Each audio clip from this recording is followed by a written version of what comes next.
You was kinda odd on the Passover, Christ was born in the spring. So now we bring the truth about the King of Kings. That's Black Jesus and not Caesar Borgias. And the facts can't be changed. It's all about the Most High. It's all about Yahweh Shai. It's all about the Most High. It's all about Yahweh Shai. It's all about the Most High. It's all about Yahweh Shai. It's all about the Most High. It's all about Yahweh Shai.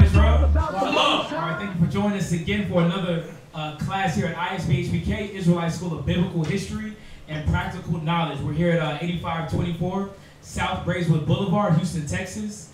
If you're in the surrounding area of Houston, listen, come out. Join us in class. We have a lot of new faces. It's good to see y'all.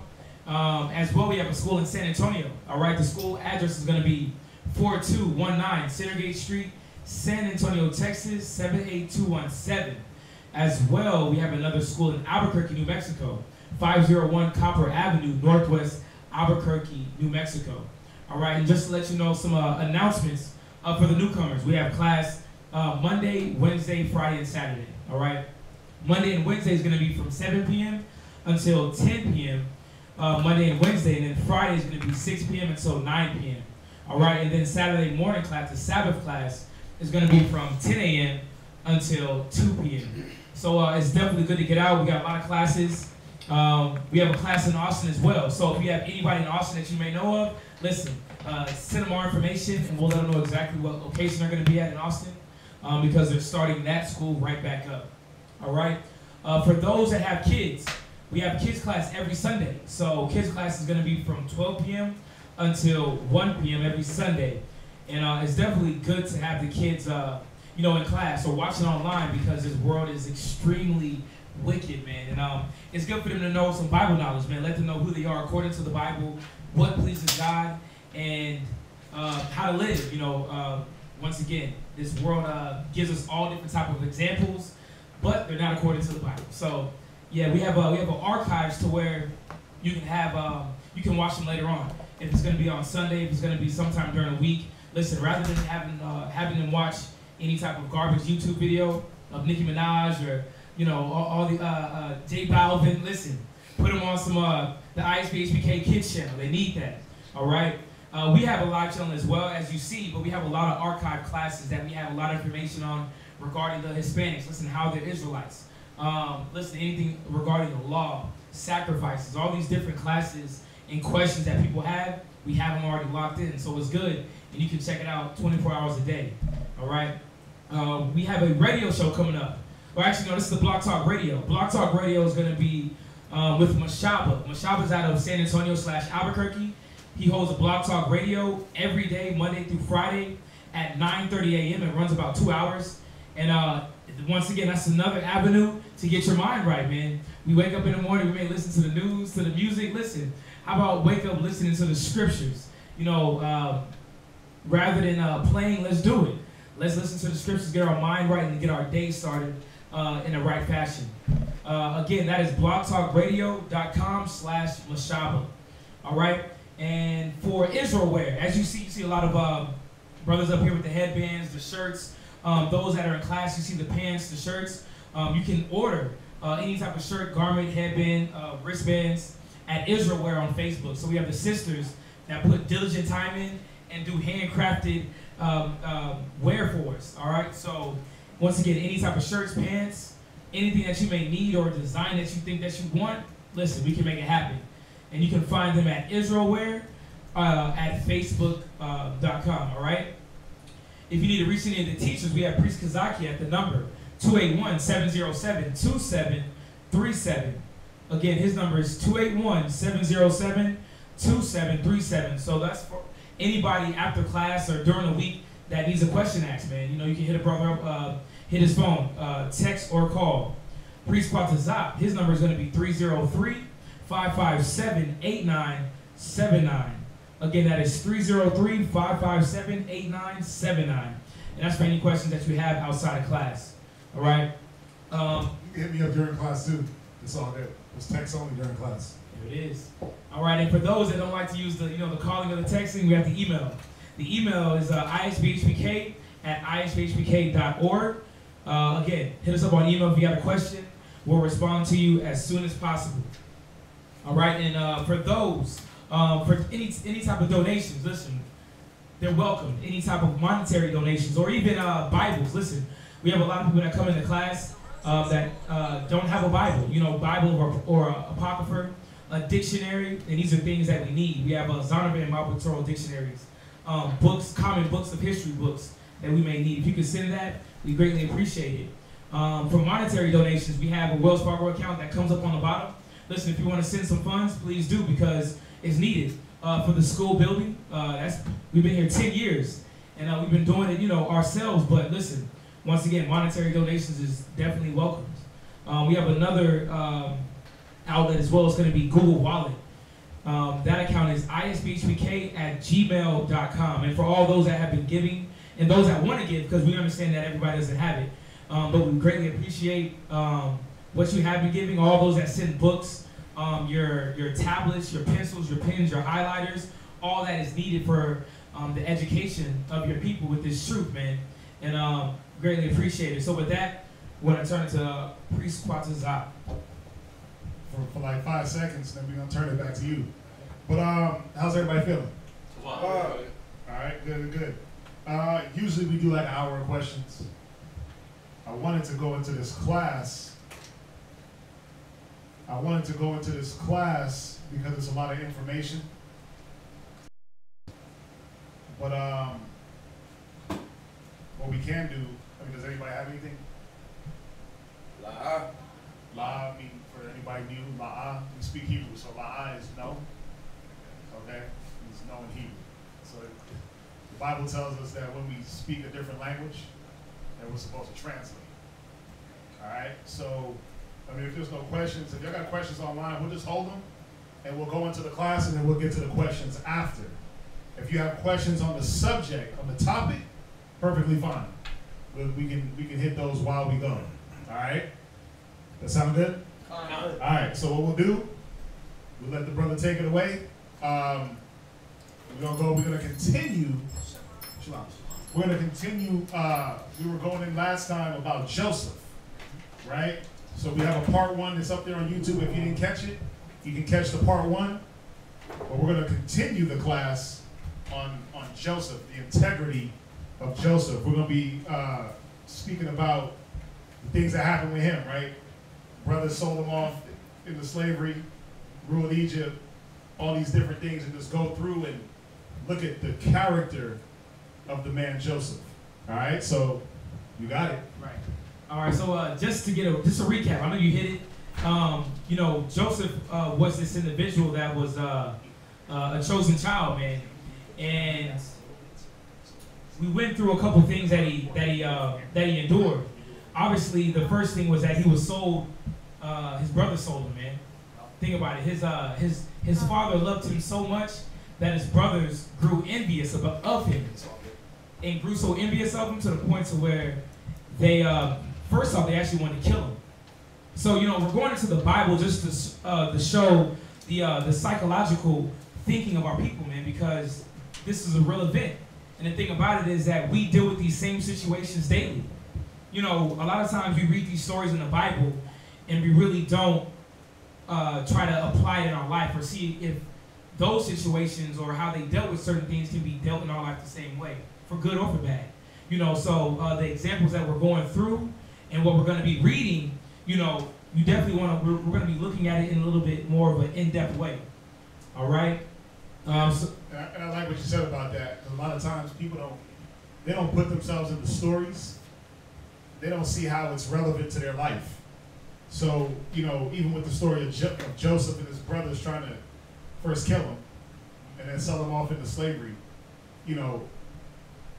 everyone in here might not have went through that specific situation per se, but think about when you're betrayed by a brother or a sister. Think about when somebody close to you betrays you. That's another way to look at it, where it now brings the scriptures to life. And you can relate to it more and understand that, you can see, how do I put myself in it? You see what I'm saying? So where we gonna start at? We're gonna start in Genesis. Give me Genesis chapter 39 and verse 7. And we're gonna be going as well into the book of Josephus. Josephus was a Hebrew historian, all right? And, you know, we're not saying that this is the Bible. No, it just adds a little bit more detail into the stories. But once again, the Bible is the foundation. Josephus just adds a little bit more detail just to get a little bit more light on the stories, all right? Yeah, it's a reference. He was a historian. He was a Jewish historian. You know, the things that he brings out in here, they line up with the scripture. So that's why we're able to use it. All right. So, and we'll see. Once we read the stories, you'll see the parallels. What Josephus does brings more details in certain parts of the scriptures. Okay. So just so that's clear for everyone. All right. Done. So I'll probably be reading the Josephus. I have it here on my iPad. So I don't want y'all to think I'm reading anything strange or anything funny. I'm reading from the same book right here. Right. Just the electronic version. It's just like your history class. Yeah. When I was in history class in high school or college, I was reading those history books. But the point is I'm gonna be reading it from here. I'm reading the same thing, just I don't have the hardcover, I have the electronic, just so y'all know. All right? Once again, it's just for more detail. We'll go ahead and read that. Genesis chapter 39 and verse 7. And it came to pass after these things that his master's wife cast her eyes upon Joseph, and she said, "Lie with me." So here we go. Let's get into it. So now we understand that Joseph was sold into Egypt, all right, and he ended up coming into. He ended up being a servant for an individual by the name of Potiphar, all right, and Potiphar liked Joseph because he was extremely intuitive, man, highly intelligent. He knew how to deal with things, all right? And obviously, his wife is seeing that, man. She's seeing the beauty of Joseph, and we're actually going to get into that. I'll read it for you. Yeah, give me, we're going to start at chapter 4, book 2. So we're in the Josephus, book 2, chapter 4. You can start at verse 2. Book 2, chapter 4. Verse 2. Section 2? Yeah, section 2. From the master's wife? Yes, sir. Right. So this is the Josephus, Antiquities of the Jews, book 2, chapter 4, section 2. It says, "For when his master's wife was fallen in love with him," now this is speaking of Joseph. The master's wife fell in love with Joseph, both on account of his beauty of body and his dexterous management of affairs, and supposed that if she should make it known to him, she could easily persuade him to come and lie with her. Yeah, so think about this. This woman's looking at Joseph like, listen, this drug, him's got muscles. He got muscles, kind of handsome. You know, so she's looking at this man, obviously in a lustful way. You know, it says for the dexterity, right? The dexterity of his body. The dexterous management of affairs. The beauty of his body. The way he managed it, she liked the way he managed the master's house. Right? Because he was in charge of everything. He was running everything. She liked that. She liked that power. Right? That's what she was chasing, that power. That love, but she was in a lustful mode because she was married. Right? So we're going to understand something about Joseph, that where you have men that fall to these women and they're not looking at the things that they're supposed to be looking at. Handle your business and stop looking at the women, right? As far as, first of all, this can't be your woman, she's married. Right. That's one. Two, you're not there to do that, right? You're not there to be up in the women's faces. Right. You're there to handle business. You're there to handle business. So we're going to look at and see the integrity of Joseph. Go ahead. Right. Keep reading. It says that let's see here. And that he would look upon it as a piece of happy fortune. Yeah, so she was hoping that Joseph was going to look at her as a piece of happy fortune. That he could have a good time with this individual. That he could lay with her, with another man's wife. But Joseph wasn't looking at it like that. That his mistress should entreat him as regarding that state of slavery he was in. Right, so it's like, since he was in this destitute state of being in slavery, now he's in Egypt, he's in Potiphar's house, he's feeling good, probably got gold around his neck, gold flip-flops, whatever it may be. He's out here living good. She's saying that, listen, obviously you're coming up, you should want to indulge in this. Read. And not his moral character. Yeah, and don't worry about your morals, man, because Joseph was a moral individual. And that was one reason why she probably was attracted to him. But that's the thing. It's telling us here that she was thinking that he was going to get with her because he was in slavery. Right. Because he was in servitude. Not regarding the fact that he had moral standards. She thought he was going to drop his morals to get with her because she was the king's wife. Right? He's looking at his poverty and slavery like, yeah, this is the way to get out of that. Right. Not regarding that he had morals. He had character about him. See, our men had character about them. It was almost like you was playing hard to get. You know what I mean? But the thing about it is that, you know, Joseph just wasn't even dealing with that whole situation. Listen, bro, you are another man's wife, man. Let's be real. Come on, think about it. How many men, and I know y'all have heard it, how many brothers be up in just some, their dream is to be left alone with some random woman so they can hit it. Not caring if she's married or not. Let's be real. Come on. Come on, man. I'm not saying anybody in here. I'm not saying nobody in here. Right? We good brothers in here, right? Righteous men. But you know how it is out there. Y'all know how it is out there. You know the thoughts. Right? Come on, think about the music, right? What does Trey Songz call himself? Trey Songz, what's his new name? Like Mr. Steal Your Girl or something like that? Yeah, Mr. Steal Your Girl. Yeah. But that's what they tell us out here, that's what it's about. Like, I can have your girl, I can hit it, and I can toss her back to you. Come on. But where was Joseph? It would have been easy for Joseph to be like, yeah, let me slide in there real quick. Bam, oh boy ain't gonna know. He could have been the one like, yeah, he ain't gonna know, let me hit that and keep it moving. But that's what she was on. She was trying to drag him down. Yeah, and really, because remember, he's in Egypt. So in Egypt, they're probably doing these defiled things, threesomes, all these different type of sexual acts. Because once again, Joseph is a Hebrew, or he's a Hebrew, but an Israelite. So this is one of God's chosen children, man. So we had the law, so we understood what was clean and what was unclean, what was right and what was wrong.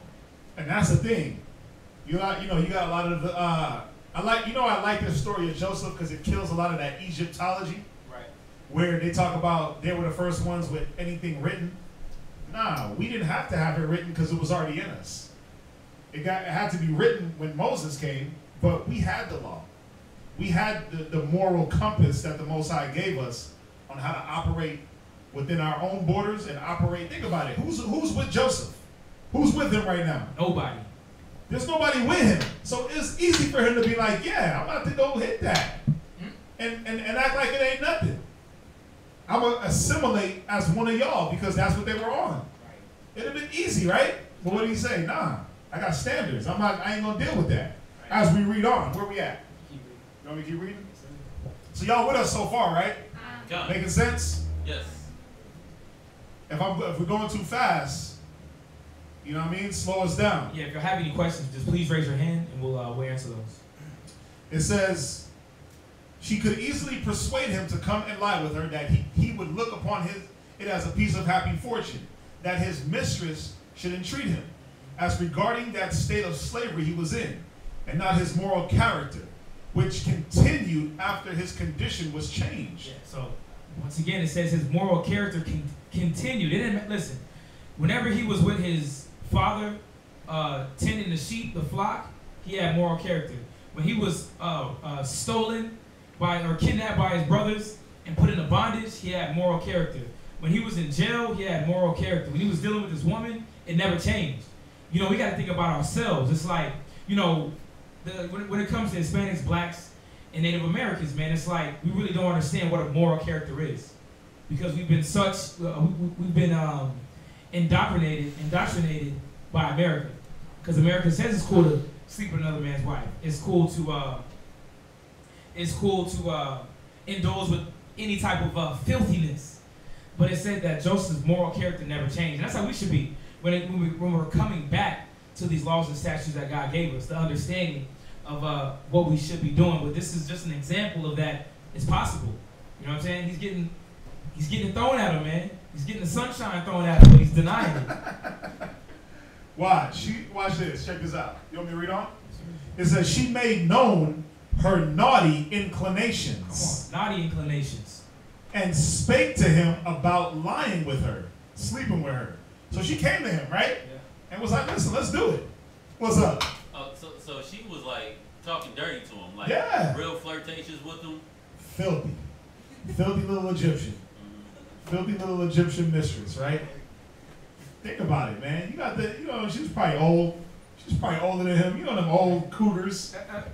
Yeah, come on. They be just all turned.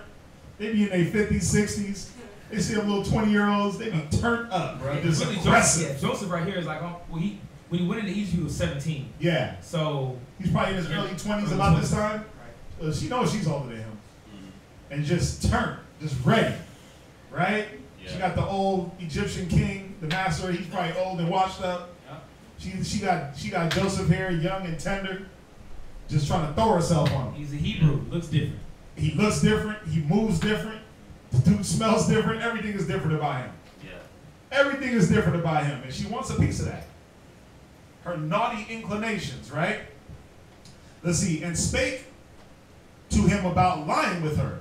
However, he rejected her entreaties, not thinking it agreeable to religion to yield so far to her, as to do what would tend to the affront and injury of him that purchased him.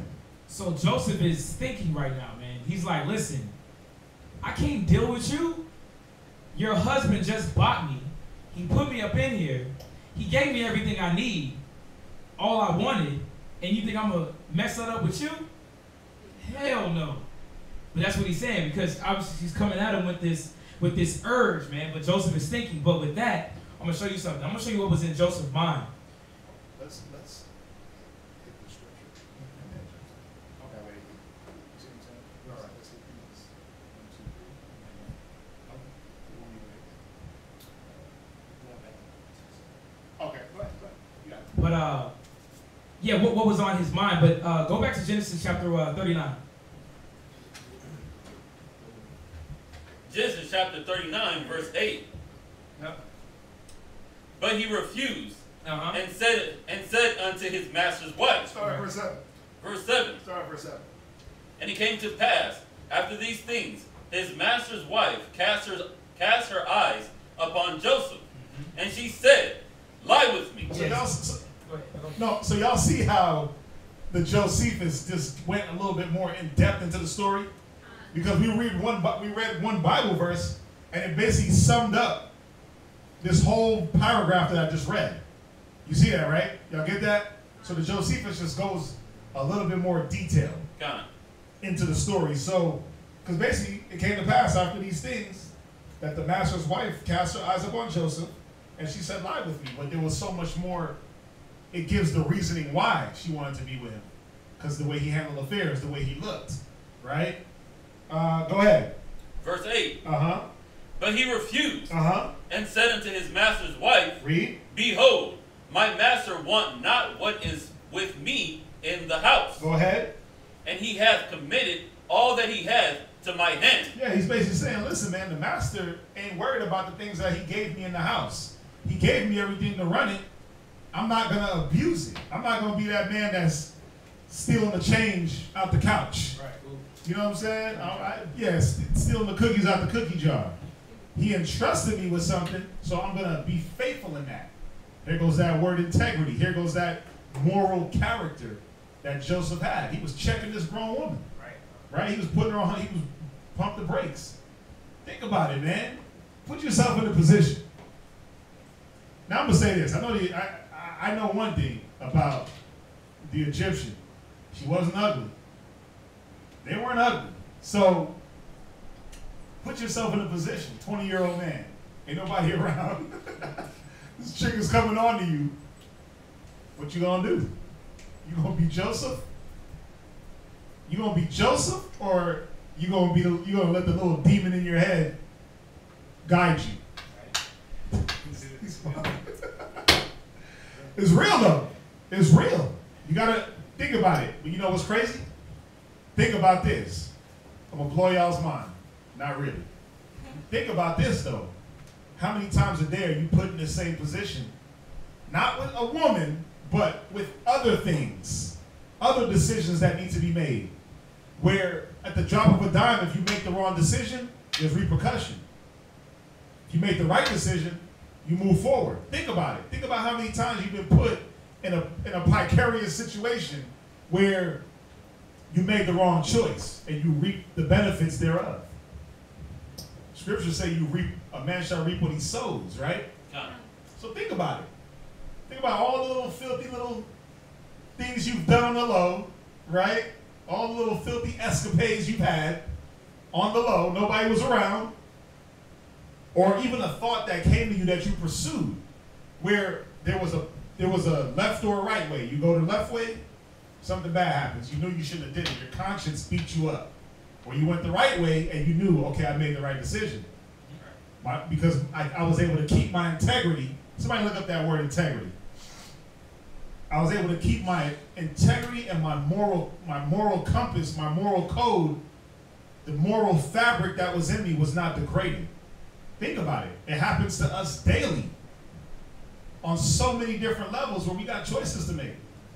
What you got for integrity? This is integrity. This is out of the, what is that, 1828? 1828 Webster's. Yeah. It says moral grandeur of independent integrity. Of what? Independent integrity. See, Joseph was operating off of an independent integrity because of the fact that he was by himself, but he was still working and rolling off the integrity of the Most High. Because what was in his mind? Thou shalt not commit adultery. Right. That's what was in his mind, right? God. One of the 10 Commandments. Thou shalt not covet thy neighbor's wife. Thou shalt not covet thy neighbor's house. All these things were working in Joseph because it would have been easy for Joseph to just be up in the house just stealing things. When I get free, I'm going to be rich. Right. I'm going to just go dig me a hole in the backyard, burying gold spoons and all type. You know what I'm saying? Like, think about it, man. It would have been easy. Because he could have had in his mind that I'm going to be free and I need to be set up when I get up out of here. But he said, no, this man entrusted me. This man entrusted me, so I'm not going to abuse what I've been entrusted with. Y'all see that? Think about how many times we've abused our authority and the things that we've been entrusted with. Other people's property, other people. A lot of us are entrusted with other people, their spirit, and we've abused that. So, you know, as we read on and really get in depth, man, you're going to see that if it applies to you, let it apply to you. If it don't, let it fly, right? If it applies, what is it? The shoe fits, wear it, whatever. But as we read the story, we'll see what type of man Joseph was and how we're supposed to match up. Because that's what it's about. Right? So where we at? Integrity, right? Finish that real quick. It says wholeness, entireness, unbroken state. Read. So his morality was unbroken. Go ahead. What else? Unimpaired state of anything. Go ahead. Moral soundness of purity. You see that? He had a moral soundness about him. You couldn't break his morality. You couldn't break the things that were already instilled in him from his father, from his father's father, and on. What else? Incorruptness. He was incorrupt. You see that? What else? It says uprightness. He was upright. What else? Honesty. Honest. What else? Integrity comprehends the whole moral character. You see that? It's just like when you read about Job. What did it say about Job? That he had integrity. He kept his integrity. Throughout all Job's battles. And not to change subject, but he was another man that displayed a full 360-degree compass of integrity and morality. Throughout all he went through, he never lost his pureness. He never lost, I like that, he never got corrupt by the things that he went through. Y'all see that? Think about, again, I'm posing questions to y'all. I want you to think. Think about how many things have corrupted you. Think about what you've been through in life. How old are you? 37. 37. Think about 37 years of being used, abused, right? Mistreated. Think about how that can corrupt a man. I'm not calling you corrupt. I understand. But think about where a person gets used and abused and all these different things that they don't like, all these different feelings that come up. And now what happens to that man? He shuts himself off from other people. He becomes an invert. He becomes a person that refuses to open up his mind to people. Y'all see that? Got it. So think about that. Think about all you've been through in life that has changed your morality. Altered your judgment. No, it's altered your pureness. It ain't even judgment. It's altered the pureness. Think about a baby when a baby is born. A baby is just in there. Like whoever wants to hold it, he's good, right? Whoever's feeding him, he's happy. As a baby gets older, what happens? He starts to learn, no, I can't deal with that person, because of the way they're treated. Treatment. But see, they develop the sense of that purity being taken from them through the situations that they're in. It's not even just the way people deal with them. It's just any type of situation that is meant to rip away that pureness and break down your integrity. Think about it. Now think about yourselves in your age, whatever age you may be, and think about how many situations you were put in that were meant to strip your integrity. And did you let it? That's the thing. That's the question. Did you let it? A lot of us let women, friends, family strip our integrity away to the point where we don't even know how to deal with people no more. We become part of that antisocial social club. It's retarded. Yeah, antisocial. You become this antisocial invert that can only function on social media. You can only, everything has to be done over a phone or a tablet. You're not face to face no more because you're scared to be robbed of your integrity, your pureness. But we can't get it. We can never get into that mind. You can never let the things around you degrade you and degrade your integrity. Go ahead. And with that, give me Proverbs 6 and verse 32, because this is what Joseph recognized. That was his mindset, because he was like, listen, I can't allow this woman to come up here and mess up what I got going on. Mm-hmm. I can't allow this wicked individual just hold all what I got. Read that. To change me. Right. Proverbs chapter 6 and verse 32. All right, we're going to wait till everybody gets there. Yeah, wait for everybody to get there. Con. If you got it, just say con. Con means yes in Hebrew. Yeah. Proverbs is in the I know you flipping through it quick, right? I know you know where it's at, right? I know you in there. Come on. Can you help me? Tony. Yeah, I think he needs a little. He needs a little assistance. That's all good. We're gonna wait. But yeah, we're just showing. We're seeing the mind frame of Joseph. How is he thinking? How is he dealing with his situations? This is beautiful. Right? Go ahead and read that. Laura, is there a pen and paper back there? Yeah. Can you get some? Bro. Go ahead, read that. Proverbs chapter 6 and verse 32. But whoso committed adultery with a woman lacketh understanding. Yeah, see, he lacking understanding, man. Because he don't understand that. Listen, what you about to do is about to be detrimental to your spirit, man. Dealing with somebody else's woman. Not even that, it's just understanding that this is going against what the Most High wants, man. This is going against his law. He said he lacketh understanding. You don't understand what you're about to get yourself into. Yeah, now you're finna go, like majority individuals, they go lay with this individual, what happens? Old man come home. What happens? Everybody dying.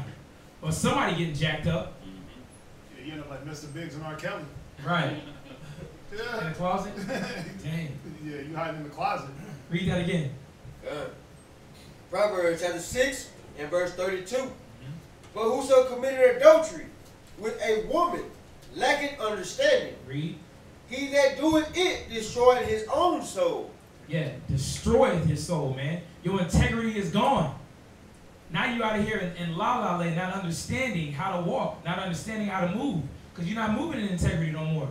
You've been corrupted, like a computer that has a virus. You gotta clean that whole thing out. You can't use it no more. That's like your brain. You've been corrupted. Watch. Read on. Read verse 33. Good. a wound. A wound, go ahead. And dishonor shall he get. Yeah, you dishonor. But who? The dishonor goes to who? You dishonor the Most High. You dishonor the law. That's the thing. You dishonor the law. Read on. And his reproach shall not be wiped away. Yeah, that's not going to go away. Watch. Read verse 34.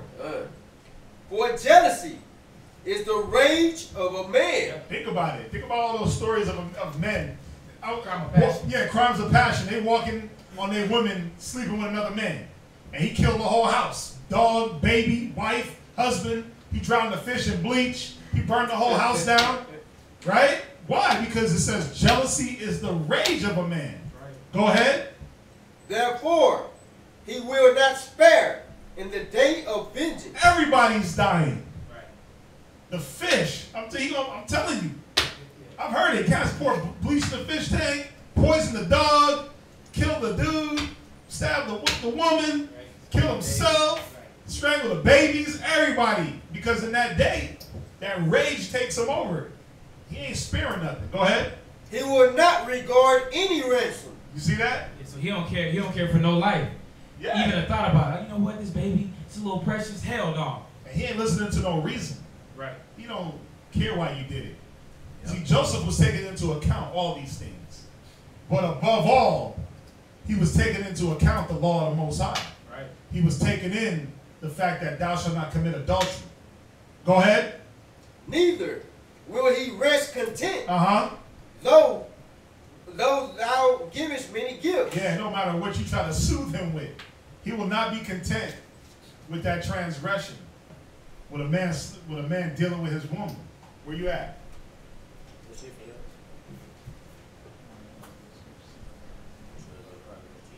No, that was it on that. You said the next one? I mean, Give me Ecclesiastes chapter 7 and verse 25. It's in the Bible. Ecclesiastes 7 and verse 25. Ecclesiastes chapter 7 and verse 25. let him get it. It's in the Apocrypha. Oh, it's in the Bible? Oh, Ecclesiastes in the Bible. I'm sorry. Ecclesiastes chapter 7 and verse 25. So we're understanding that Joseph had this on his mind already, man. He understood that this would defile him if he did this act. Ecclesiastes chapter 7 verse 25. Everybody got it? Ecclesiastes 7:25? Go ahead, read that. Ecclesiastes chapter 7 and verse 25. I applied my heart to know and to search and to seek out wisdom. Yeah, this Bible is wisdom, man. We have to, this is our only lifeline to understand how to deal, how to move around, how to understand what to look out for, what's good for us, what's bad for us. It said that he applied his mind, or he applied his heart to know and to seek wisdom. Read. Wait. He did what? Read it again from the top. I applied my heart. Wait, he didn't care. Applied my heart. Wait, he just had the Bible, but he threw it up on a mantle. Applied my heart. See, Joseph applied his mind. Go ahead. To know. He applied his mind to know the wisdom of the Most High. He didn't just act like, oh, I don't need that. I'm going to just move around the way I want to move around. I'm going to sleep with who I want to sleep with. Right. Mr. Steal Your Girl. Mm-hmm. He applied to know wisdom. He applied his heart, his mind. The heart is the mind. He applied his mind to know wisdom. Go ahead. And to search. And to seek out and to wisdom. What? And to do what? Seek out wisdom. And he searched. He didn't just sit back and, oh, that's what's going to come to me. Right. No, he searched. Go ahead. And to seek out wisdom. Uh-huh. And the reason of things. Yeah, listen, why do individuals think this way? Why am I thinking this way? So he's being intuitive, man. He's asking himself questions through wisdom. Read. And to know the wickedness of folly. Yeah, to understand the wickedness, man. Why do these individuals do these things? Why does their mind go into that fashion so that they do this wicked act? Read. Even of foolishness and madness. Right, read. And I find more bitter than death the woman, right, whose heart is a snare and nets. Right, so it says her It says her heart is a snare and nets, man. This is exactly what he was dealing with. He was dealing with this woman that was trying to snare him into committing adultery. Snare him into committing or to destroying his own soul. Read. And her hands as bands. Right? Yeah, trying to hold on to him. You ain't going nowhere. Finna lock you down. Read. Whoso pleaseth the Most High shall escape from her. Read that again. Whoso pleaseth the Most High shall escape her. Yeah, it says, from her. Yeah, he that pleaseth God shall run away from her. So it's showing you that these women, there's women like this, man. There's women like this Potiphar's wife that you might entertain in the world. But it said you're supposed to do what? Please the Most High shall escape from her. Yeah, you're supposed to escape from her, man. That's trouble. Read. But the sinner shall be taken by her. Yeah, because you don't have no knowledge, man. You don't understand that what you about to deal with is actually extremely bad for you. And more importantly, you're willing to give in to what she's trying to offer you. If you don't have the knowledge, then you don't understand. You don't have the understanding. You don't have the wisdom. So you got to see what Joseph was dealing with and how he was dealing as this young man, what level of thinking he was on. And again, we got to put ourselves in Joseph's shoes and say, damn, at my age, at my level, do I think the same way? Would I fall to the situation that Joseph's in? Or would I be able to escape? It says, he that pleases the Most High will escape, right? It was really, am I pleasing the Most High? These are rhetoricals. Definitely rhetorical questions, but it's good questions to ask, to ponder on and ask oneself, you know? Where we at? So we're going to go back into the Josephus. Uh-huh. We're going to go section 43, or no, verse 43 in section 2. And just to give you what he actually replied back. He on the contrary? Yeah. How, yeah. It says, he on the contrary exhorted her to govern that passion. Yeah, you're like, man, listen, you better relax, hold back. Calm down. Because I'm not dealing with you, but why? Like we just read, he understood that this was a trap. He understood that this was poison, poison ivy. Told her to hold her passion. Read. And laid before her the impossibility Come on. of her obtaining her desires. You ain't finna get this. Stop it. This is a man telling a woman this, man. You ain't finna get this. Yeah. But it's a man of wisdom. He understands. Which he thought might be conquered if she had no hope of succeeding. And he said that as to himself, he would endure anything, whatever, before he would be persuaded to do it. Right. So he's basically like, listen, I'll do anything rather than deal with you, man. Obviously, lawfully.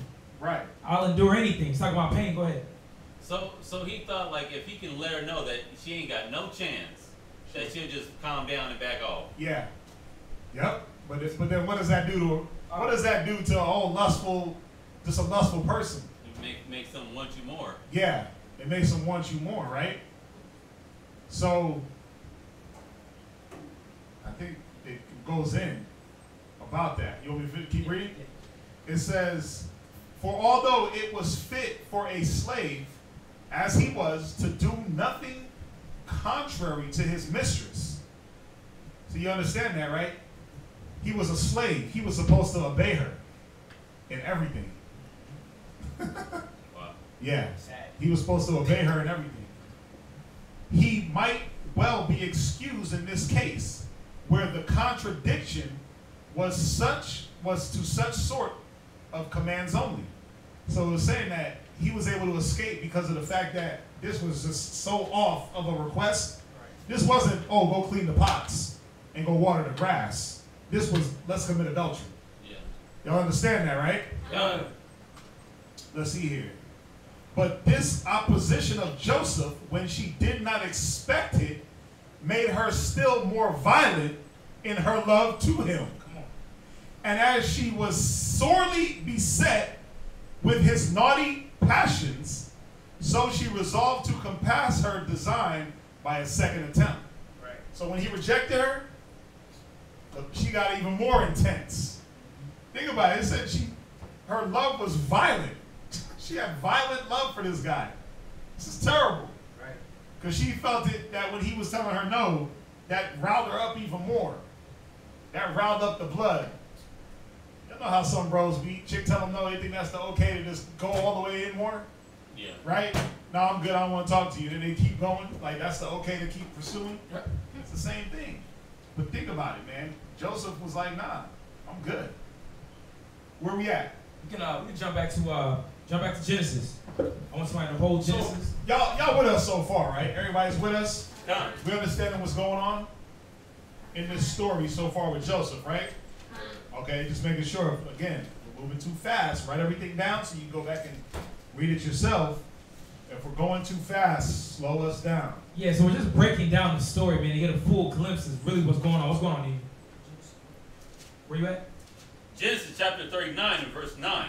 Genesis chapter 39 and verse 9. You can start at verse 8. Verse 8. But he refused, and said unto his master's wife, Behold, my master wot not what is with me in the house.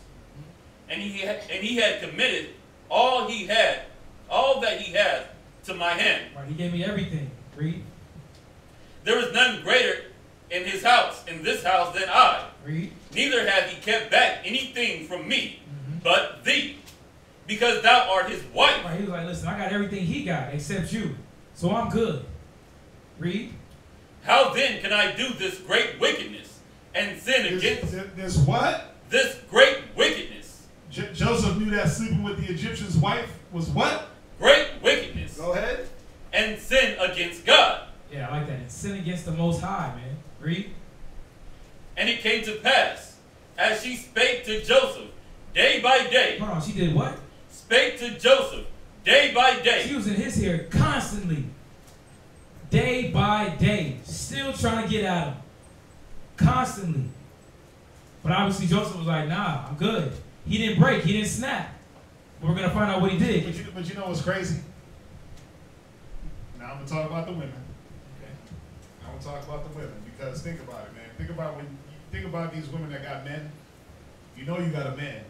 You know damn well you got a man. You be at work, Right. and some dude rolls up on you, and what does he do? Damn, you look good. Let me get your number. And he like, nah, I'm good. I got a man, right? And then what does he do? He shows up the next day to your job because you happen to work in the mall or something like that, so you just got easy access, right? Man, I know you got a man, but he don't gotta know. And you hold your ground, right? You're like, no, I got a man. I'm married. Right? The ring? I got a ring, right? And then what happens? He's like, all right, cool. You come back the next day. It's day 3. Because he might come with some lunch in hand or something, right? He done spot out what you like to eat. Came with that old Chick-fil-A or something, right? Let's go out to lunch. Nah, I'm good. I'm gonna eat lunch in the back, but I'll take that. I'll take what you bought me, right? You do that. And what happens, the sad part is this. His persistence overtakes your persistence. His persistence in wickedness and getting with you and destroying your household overtakes the law, the commandment. It overtakes your integrity. It breaks down your morality. Think about it. Think about it. Some brothers been in that situation, and some sisters been in that situation, where you let this dude come in and infiltrate and break down your integrity and your morality. I'm flipping the script now because it happens. You see how persistent she was on Joseph. Think about these niggas in the street, how persistent they are. Especially when they know you got a man. They're like, oh, I gotta get that. Right. She got a man? Hell yeah. That's gonna be my greatest conquest. Right. And he's persistent until he breaks you. It's sad because it only takes like 4 days. It's sad, bro. All you gotta do is be persistent for like 4 days on these chicks and they'll break. Just mediocre It's sad. consistency. Yeah, it's mediocre persistency. It ain't even like a good persistence. Right. Like, yeah. You show up with a Chick-fil-A half-eaten and spit some game in her ear, and she's like, I know I got a man, but all of a sudden she texting you. You texting. Or no, what happens is this. This is how it really happens. Because the devil, Satan's an opportunist. So he's showing up to your job, and he's in your ear. And it just so happens that you get into a fight or some type of disagreement with your man. So y'all ain't really vibing. He came at the right So he came at the wrong right time. Wrong and right. So he came at that time when you was weak, right? And instead of recognizing, damn, why is this coming towards me at this time? You just give into it. Right. You give into it because you give into that carnal mind of, I just want to be soothed. I want to be talked to. It goes right back to that Proverbs. You lack understanding. You lack understanding of the situations that you're in. That's why, go to, real quick, circumspect. Walk circumspect. It's, yeah, go to First Peter's. I'm interjecting here. Go to First Peter's. Go to Peter's. Oh, excuse me, Ephesians 5 and verse 15. Sorry. Ephesians chapter 5 and verse 15. This is why this is so important, because we tell sisters, we tell brothers all the time that you got to know what's going on around you. You got to know what's going on in you. You got to know what's going on in your situations and why certain things, Ephesians 5 and 15. You got to know why certain things come your way when they come. Satan is an opportunist. He will take the opportunity in your weakness to exploit it and infiltrate. Perfect timing. Perfect timing, right? But it'd be the wrong time. Right. But watch, read. Ephesians 5:15, read. Ephesians chapter 5, verse 15. See then that ye walk circumspectly. You supposed to do what? Walk circumspectly. You're supposed to walk with your head. Circumspect means on a swivel. You got to know what's going on around you at all times. You got to know what's in you. Go ahead. Not as fools. Not as what? Not as fools. Yeah, a lot of us, man, walk around like fools. Not understanding what's going on. Not seeing that, damn. I got into an argument with my husband right before I got to work, and all of a sudden this other fool shows up trying to serenade me and sweep me off my feet. Why? Something is being tested. My integrity. My integrity is being challenged. My morality is being challenged. Let's see how strong in the faith I really am. But a lot of us fall. Watch, read on. But as wise, read. Redeeming the time. Understanding the time. We're supposed to understand the times that we're in.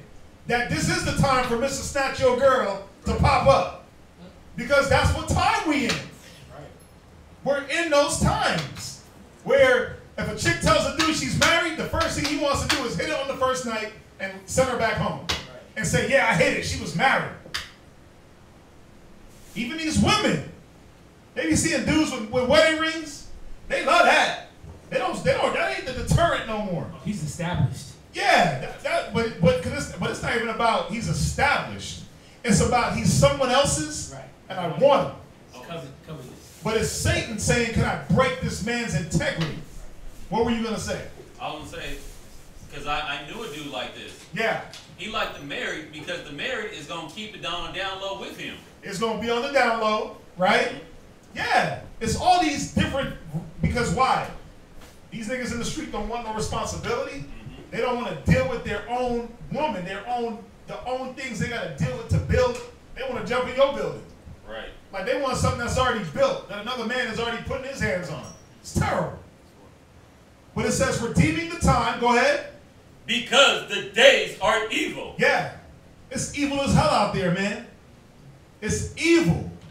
And if you don't understand that it's evil, and then some old Joe Smo donut head retard just rolls up to you like, hey baby, how you doing? And you're like, fine. And he's like, we should go out to lunch sometime. You're like, no, I'm married. And he's like, what that got to do with me?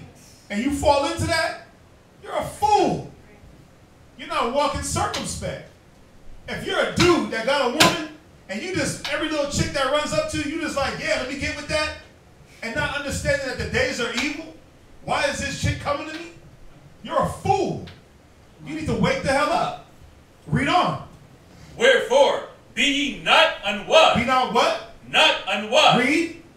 But understand what the will of the Lord is. And that's the point. We got to understand Most High want for us? What is the will of the Most High? Not to bring evil upon you, not to tempt you, not to put things in front of you that's going to make you fall. You fall because of you, because your own lust. Because you got brothers that'll do that too. Like, man, God is just not for me. He's just not working with me. He's not with me. He's not with me. Nigga, you ain't with you. The hell? You ain't with you. That happened because you fell to that because you wanted to. You didn't fight. You didn't put the guard up and say, nah, hold on. You didn't back up and think and say, damn, what's going on here? Why is this happening? No matter what. I use the woman and the man situation. You know why? It's very relatable. We all got a homeboy that's been in it, a homegirl that's been in it ourselves. So it's very relatable, right? But there's so many other situations that can be brought out. But I use that situation because it's very relatable for some, for the majority. So y'all understand that, right? God. Watch, read verse 18. Verse 18. Right? And be not drunk with wine. And be not drunk with wine. Don't be influenced by some negative. Don't be influenced because the dude came up and he got the brand new J's and everything on him. Yeah, he's Rico Suave, hair slicked back. Right? He got the nice girl, he's chocolate. He's caramel, girl. He braids. He got braids, they long. My husband ain't got braids. His hair's falling out. Right. No, it's real. Don't be influenced is what the scriptures is saying with the negatives. There's nothing wrong with drinking wine. But it's telling you, don't be drunken, right? Be not drunk with wine. Watch, read on. Wherein is excess. Wherein is excess to the point where now you can't, your mind is not clear. Read. But be filled with the Spirit. But be filled, and this was Joseph the whole time. He wasn't drunken with the things that he was in charge of. He wasn't drunken with, oh, I'm running Pharaoh's house. He wasn't drunken with, oh, I got this fine-ass chick in front of me, trying to throw it on me. He wasn't caught up in that. It said be filled with what? The Spirit. With the what? Spirit. He was filled with the Spirit. He was filled with the understanding that thou shalt not commit adultery. A man that commits adultery don't got the understanding. These are the things that Joseph was filled with. You understand? Everybody get it? Let's jump back. That was my small dissertation. Let's jump back. Go ahead. Where we at? Genesis? Yeah, go back to Genesis. Start at verse 11. Genesis chapter 39 and verse 11. Get it? Go ahead. You say, Con, we have it? Con. And it came to pass about this time that Joseph went into the house of to do his business. Yeah, so this is going to be, this is another occasion now. So we're on Joseph. So Potiphar's wife tried to hit on Joseph already. Now we're going into, she's been spitting at him day by day. Now there's a certain event that's happening. It said that he went into the house to do his business. Yeah, read that again. And it came to pass about this time that Joseph went into the house to do his business. Read. And there was none of the men of the house there within. Right, so there was nobody up in the house. Read. And she caught him by his garment, saying. She did what? Caught him by his garment. Yeah, so she done lost her mind. She really done grabbed this man. I need you. I want you. Read. Saying, lie with me. Again. So she pulled off his damn garments, man. She pulled off. And he wasn't wearing a toga. Watch. We're going to read on and see. She's trying to rip off this man's, she's trying to rip him down butt naked. Right? Watch. Read on. And he left his garment in her hand. Wait, he did what? Left his garment in her hand. Yeah, she pulled it. She tried to rip his clothing off. It said listen. It said that her love was violent. It made her still more violent in his love to him. She was violent. She got violent. She got this old, you know, she got that evil concupiscence, that unquenched lust that was flowing through her bones for Joseph. She ripped this man naked. Give me this. Yeah, you gonna get this up, right? Go ahead, read. And fled. And got. Wait. She ripped off his garment. He hopped in bed with her. And fled. Wait. So he was naked. He was ready to go, and he just We might as well do it. I'm naked anyway. And fled. Yeah, he ran away. The scriptures say run from sin like you run from a serpent. Right. The scriptures say flee sin and it will flee you. He ran. Go ahead. And got him out. Verse 13. Right, read. And it came to pass, when she saw that he had left his garment in her hand, and was fled forth. Read. She called unto the men of her house. Yeah, so she already knew she was messed up, man. She was like, dang, I done ripped his clothes off. He didn't lay with me. So now what can I do? Because he out here butt naked. He can say that, listen, she did this to me, I'm gone. This is what happened. But now she's starting to come up with ideas of how to have her back. But I want you to, because the rejection was so real. Yes. She was like, damn, this nigga done rejected me. Think about it. Now what's going on with her? This passionate love is turning into what? We're gonna read. It's gonna turn into vengeance. Mm-hmm. Some of y'all women, y'all been through it. A dude don't want to be with you.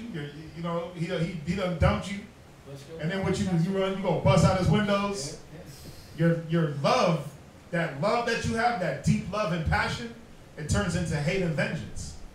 You go bust his windows, slash his tires, hit the rearview mirrors off, scratch your name in his whip. He's strolling. It's 8 months later. It's a damn near a year later, and he's rolling with the new girl, and you running up on them in public, trying to fight. Come on, yeah. It's real. Come on, y'all laughing because it's real, because y'all seen it or y'all heard it. Y'all seen it or y'all heard it. Some of y'all dudes be stalking, right? I gotta flip back and forth, man. It ain't just women. You sitting. Yeah, you stalking her in the whip. 8 months later, you in the car, down the block from her house, trying to figure out who she with. Stalking behind her real slow, who she got in the car. Nigga, it's been 8 months. Give it up. Her gone. Y'all broke, but because that passion, that love, it can shift when we don't get the things that we think we want or that we need. It'll shift into maliciousness, into anger, into hate. And then you start lying on people and setting people up and fighting, and that's where all this comes from. So this is a good story to show both sides, man, both mentalities, and see, think about where they get all the novellas and all these different soap operas and General Hospital and all these different shows. Where do they get their storylines? They get it from the Bible, man. They get all this from the scriptures. Go ahead, read. Verse 14. Oh, where we at? I'm gonna read it in here because 45. So we're back to the Josephus. Back in the Josephus, same page, 55, book 2, chapter 4, section 3. And just to paint that picture of what she was doing in this second attempt, because this is real, man. This is real. She was still after this guy, man, consistently. Okay, so this is going right along with what we just read. When therefore there was a public festival coming on, in which it was the custom for women to come to the public solemnity, she pretended to her husband that she was sick. See, so she already set this up in her mind. She was like, listen, I ain't finna go to this festival. I'm finna get Joseph by himself. I know you finna come in here and do this tax papers. You gotta get these coins together. You gotta do this.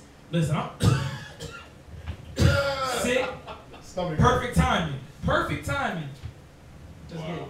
As contriving an opportunity for solitude and leisure. Yeah, see, so she already created in her mind what she was gonna do, man. How to get Joseph alone. Yeah. That she might entreat Joseph again. Which opportunity being obtained, she used more kind words to him than before, and said that it had been good for him to have yielded to her first solicitation. And to have given her no repulse. She's steadily trying to bang him down, man. And I'm saying, in the sense of his integrity. Yeah. Listen, come on, baby. You should have, it's crazy though, but let's get into it. Both because of the reverence he ought to bear to her dignity, who solicited him. So she was basically not trying to use her stature. She's like, bruh, I'm the queen's wife. I'm the head chick. You can't deny me. You ain't supposed to be denying me. So you try to use her stature. That's one. Let's see here. And because of the vehemence Somebody look up the word vehement. Because of the vehemence of her passion. Vehemently means like deep passion. Deep, it's like deep rooted. Yeah, and the reason why we're going over, you know, especially this story, obviously there's multiple situations with Joseph, but he's going through it, man. He's going through detail by detail things that he has to fight with. He got to fight with this woman that's constantly trying to get after him, man. Well, that's the thing. We're going to see that Joseph don't get it. He didn't give in. He ran. But think about the things that you deal with on a daily that you just get pushed on one time and you give in. Instead of saying, let me fight. Vehement is violent, acting with great force, furious. Damn. Very forcible. See that? Her vehement passion. What else? It says as a vehement affection or passion. Vehement desire. Forceful, great force, furious. Very forcible. So she was in her damn emotions. She was, now she's like getting physical with this dude. By what, you want me to read on?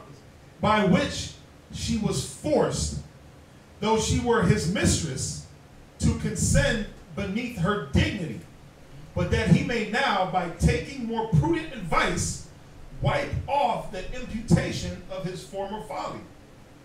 So she was looking at him and showing him, trying to make it seem like he messed up because he denied her. Like that was a folly on him. No, that was a folly on her.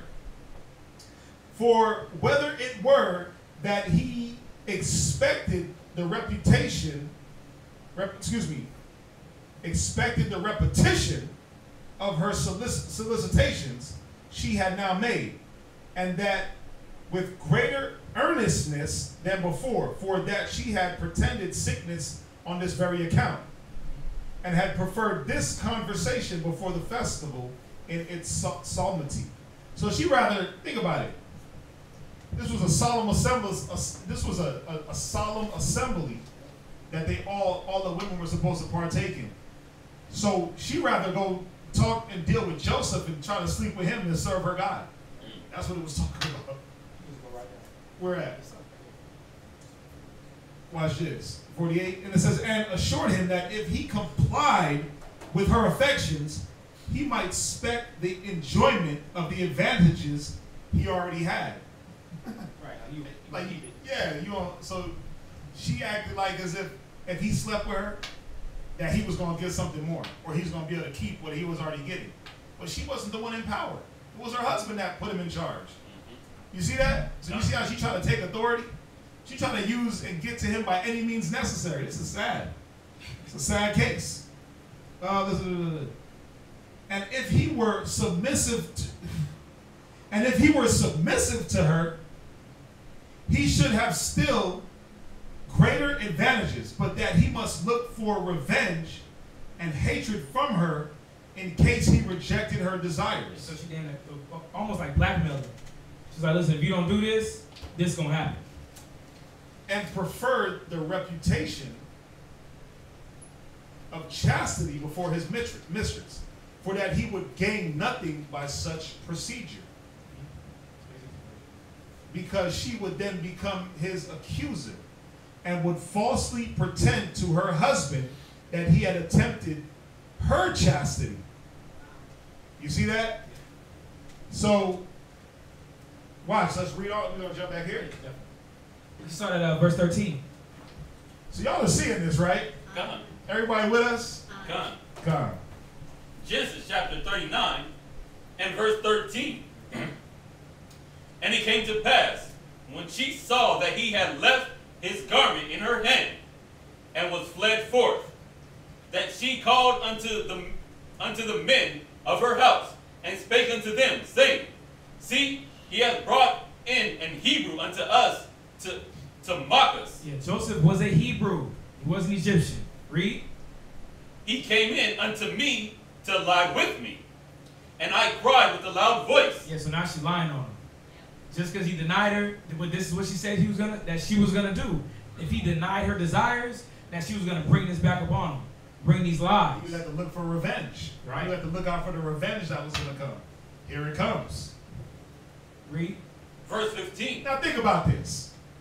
Pause for a second. Now, think about it. She came to him. right? He denied her twice.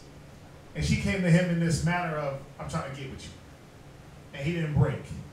Now she's threatening his livelihood as far as living situation, his position, stature. Another question, how many of us would withstand that? Withstand that, what's the word I'm looking for? Ultimatum or temptations. You got niggas out there that'll bang the boss to keep their job. Women too. Mostly women, right? You never really hear dudes. But it's mostly women. Because they'll be like, listen, if you don't sleep with me, that $10 an hour, I'm taking that. We'll drop you to $9.25. And what happens? Right? Next thing you know, you the boss's mistress because he raised you up a 25-cent raise.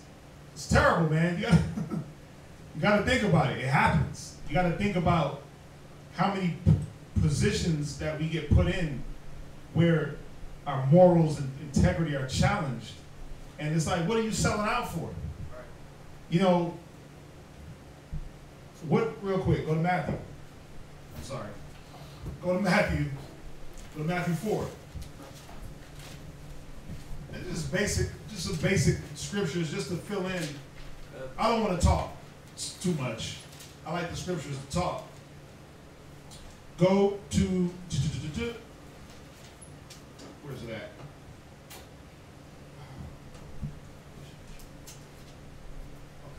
That's Matthew 4, right?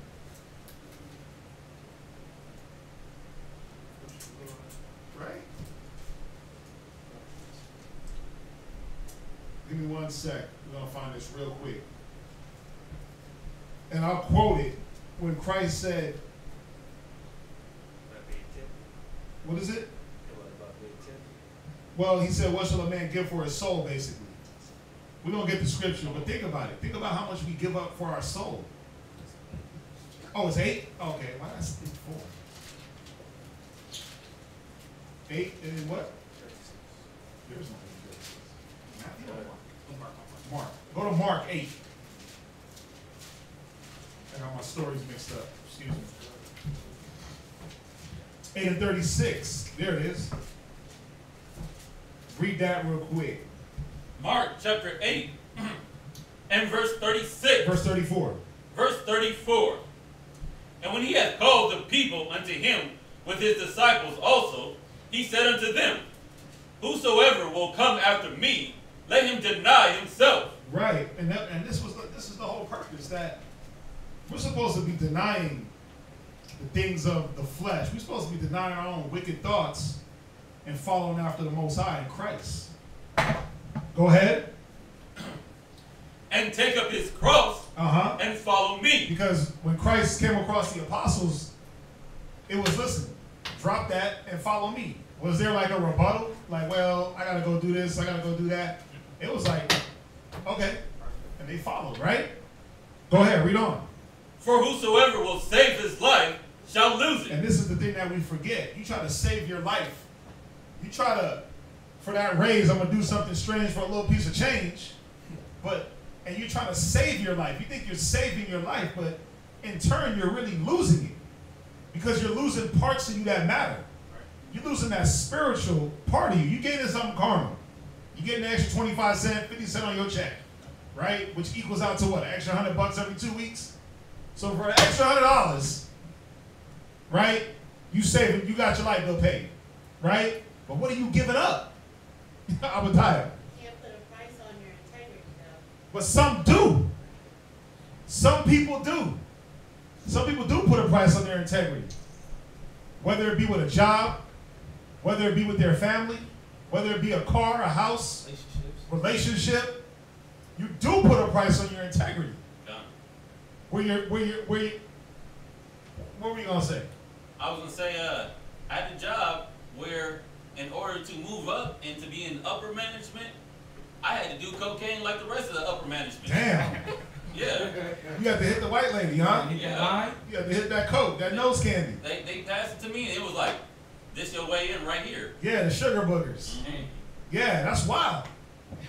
But think Think about it though. Wouldn't it have been easy to just hit a line and get paid? It would have It been. would have been easy as hell, right? It's like all those movies that see the devil with the contract. Yes. How much your soul cost? How much man? does your soul cost?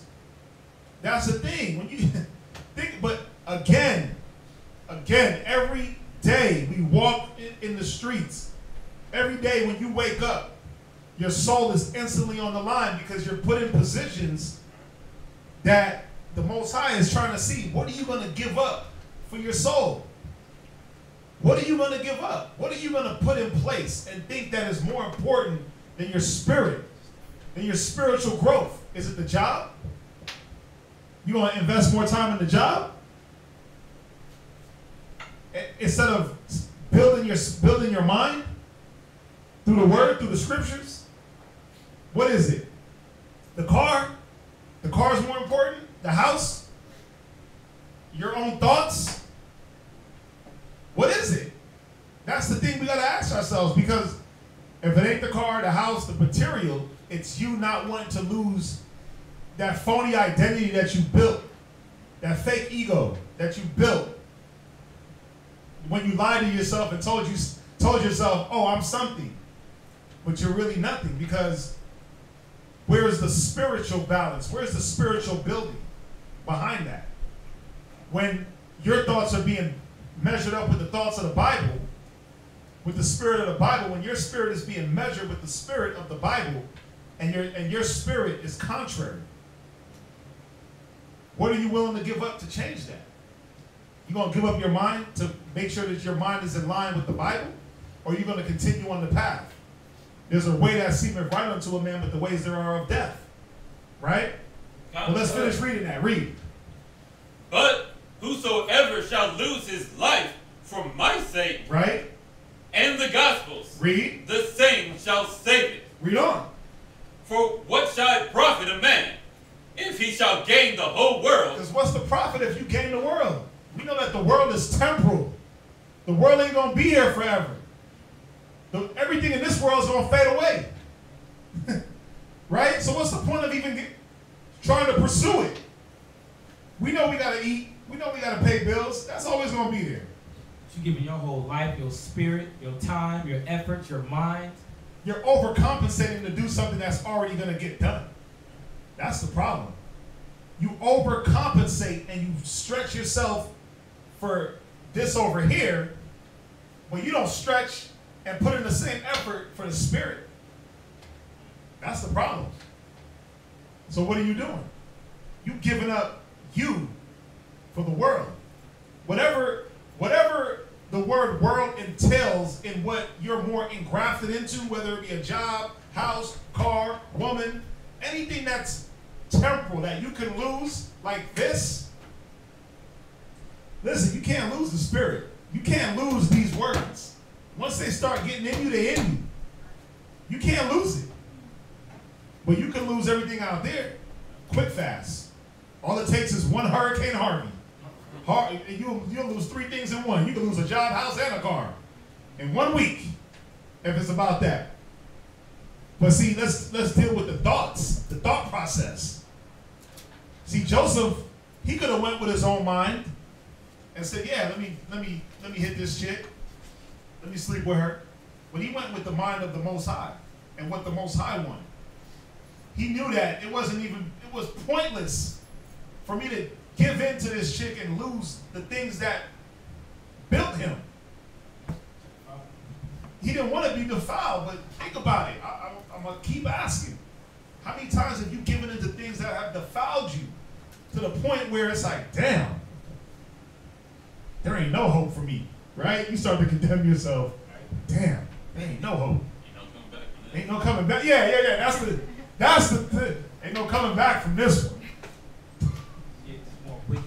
Ain't no coming back. Ain't no, let me erase that. There ain't no erasing that one. That one is in the books, and it's going to be there. Put an asterisk next to that, right? Okay. Go ahead, read on. And lose his soul. Mm-hmm. Or what shall a man give in exchange for his soul? Right, what can you give in exchange for your soul? What is it? What can you give in exchange for your soul?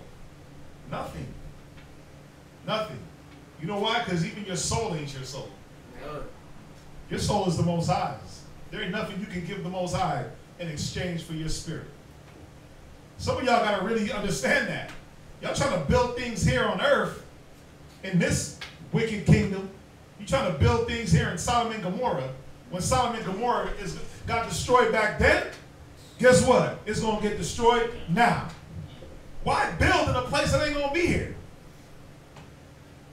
The scriptures say, set your affections on things that are above. Yes, sir. Why build it? It's like, I'm going to build on quicksand. As soon as you start building, the building is already falling down. Don't y'all see that? Some of us don't see it. Because you know why? Day by day, you keep moving your brick. And you're wondering like, damn, how come it's not getting bigger? How come my building is not expanding? Yeah, because you're building on quicksand. As soon as you put a brick down, the weight of this brick pushes everything down another brick, so you're at the same level every time. You never can grow because it's not a spiritual building. It's all carnal. It's all temporal. Y'all understand that, right? Yeah. Where we at? Read on. Or jump back. Yeah, jump back to Genesis. Genesis chapter 39 and verse 14. Or actually, verse 15. Genesis chapter 39 and verse 15. And it came to pass, when he heard that I lifted up my voice and cried, that he left his garment with me and fled and got him out. All right, so this is the wife saying this. Read. And she said, and she laid up his garment by her until her lord came home. Yeah, so she sat up in the house, in the room, with the garment, waiting for her husband to come. She already got her plan already exercised in her mind. She's ready. She about to rat on Joseph, man. Look what Joseph did to me, knowing she's alive. But read. Verse 17. And she spake unto him according to these words, saying, the Hebrew servant. Yeah, she had to say that Hebrew servant, that slave that you brought up in here. Read. Which thou hast brought unto us, came in unto me to mock me. Yeah, so now she got to play this role now. Now she got to play, what was me? Look, he done touched me. He did this to me. He did this to mock our house, to mock Egypt. But once again, this is going against a just man. So these are all situations that are happening to Joseph, man. We're bringing this out because Joseph went through a hell of a lot of things, man. He went through being sold by his own family, being brought into as a slave. Now he's being lied upon for him not wanting to do something wicked. Him holding his integrity. Read. Verse 18. And it came to pass, when I lifted up my voice and cried, that he left his garment with me. Right, so and he fled out. Read. And fled out. And it came to pass, when his master heard these words of his wife, which she spake unto him, saying, after this manner did thy servant to me, that his wrath was kindled. Read that again. And it came to pass, after this manner, after his master heard the words of his wife, which she spake unto him, saying, after this manner did thy servant to me, that his wrath was kindled. Right, so like the opposite. Rather than, like what she was trying to do to Joseph, he did this to me. He kindled his wrath by laying with me. Read. And Joseph's master took him and put him into prison. Yeah, man, because he believed the words of his wife. Got his garment, all evidence added back to Joseph. Joseph is guilty. He did this. I trusted this individual, this slave, this Hebrew slave. I gave him everything. And what'd he do? He made me look like a fool, man. Because I trusted this dude. But this is what, sometimes we go through things like that, man. Where a lot of times we deal justly, but we may have individuals that still have evil intentions for us. But the scriptures talk about this, man. The scriptures talk about these type of events will come. Give me 1 Peter chapter 2 and verse 19. 1 Peter chapter 2 and verse 19, because the scriptures continue to say that Joseph held his integrity. He had wisdom. He was a prudent man. But why is all this coming up against him, man? Why is this coming up against a just and a chaste individual, man? Read. 1 Peter chapter 2 and verse 19. Read. For this is thankworthy. Right. If a man for conscience toward God endure grief. It said if a man for conscience toward God.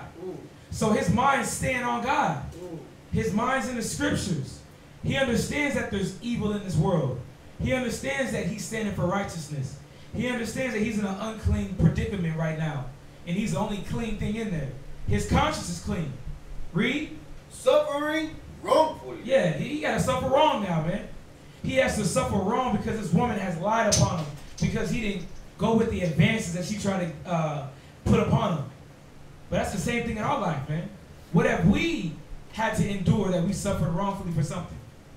For somebody lied upon us or spoke bad upon our name. You at your job. Somebody messed up the printer. Oh, it was Jeremiah. No, it wasn't me. But you might have to eat that bullet. Listen, okay, cool. Listen, it wasn't me, but listen, I'll take the repercussions. Read that again. For this is thankworthy. If a man for conscience toward Yahweh. And this is the point. This is the point where a lot of times we get accused and your conscience ain't towards the Most High. Your conscience is on what? When your conscience is on, let me clear my name.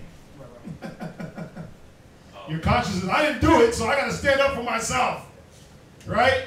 And then what happens? Now it looks like you did it because of the way you fighting so hard. Now you look like a belligerent idiot because instead of having the conscience towards the Most High to know that a just man, the Most High won't let a just man just be persecuted, right?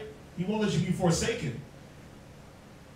Instead of thinking that way, you think, how am I going to get me out of this that you didn't even put yourself in? Who put Joseph in jail? Pharaoh. I heard two answers. Who got Joseph sold? His brothers. It was the Most High. Yes, sir.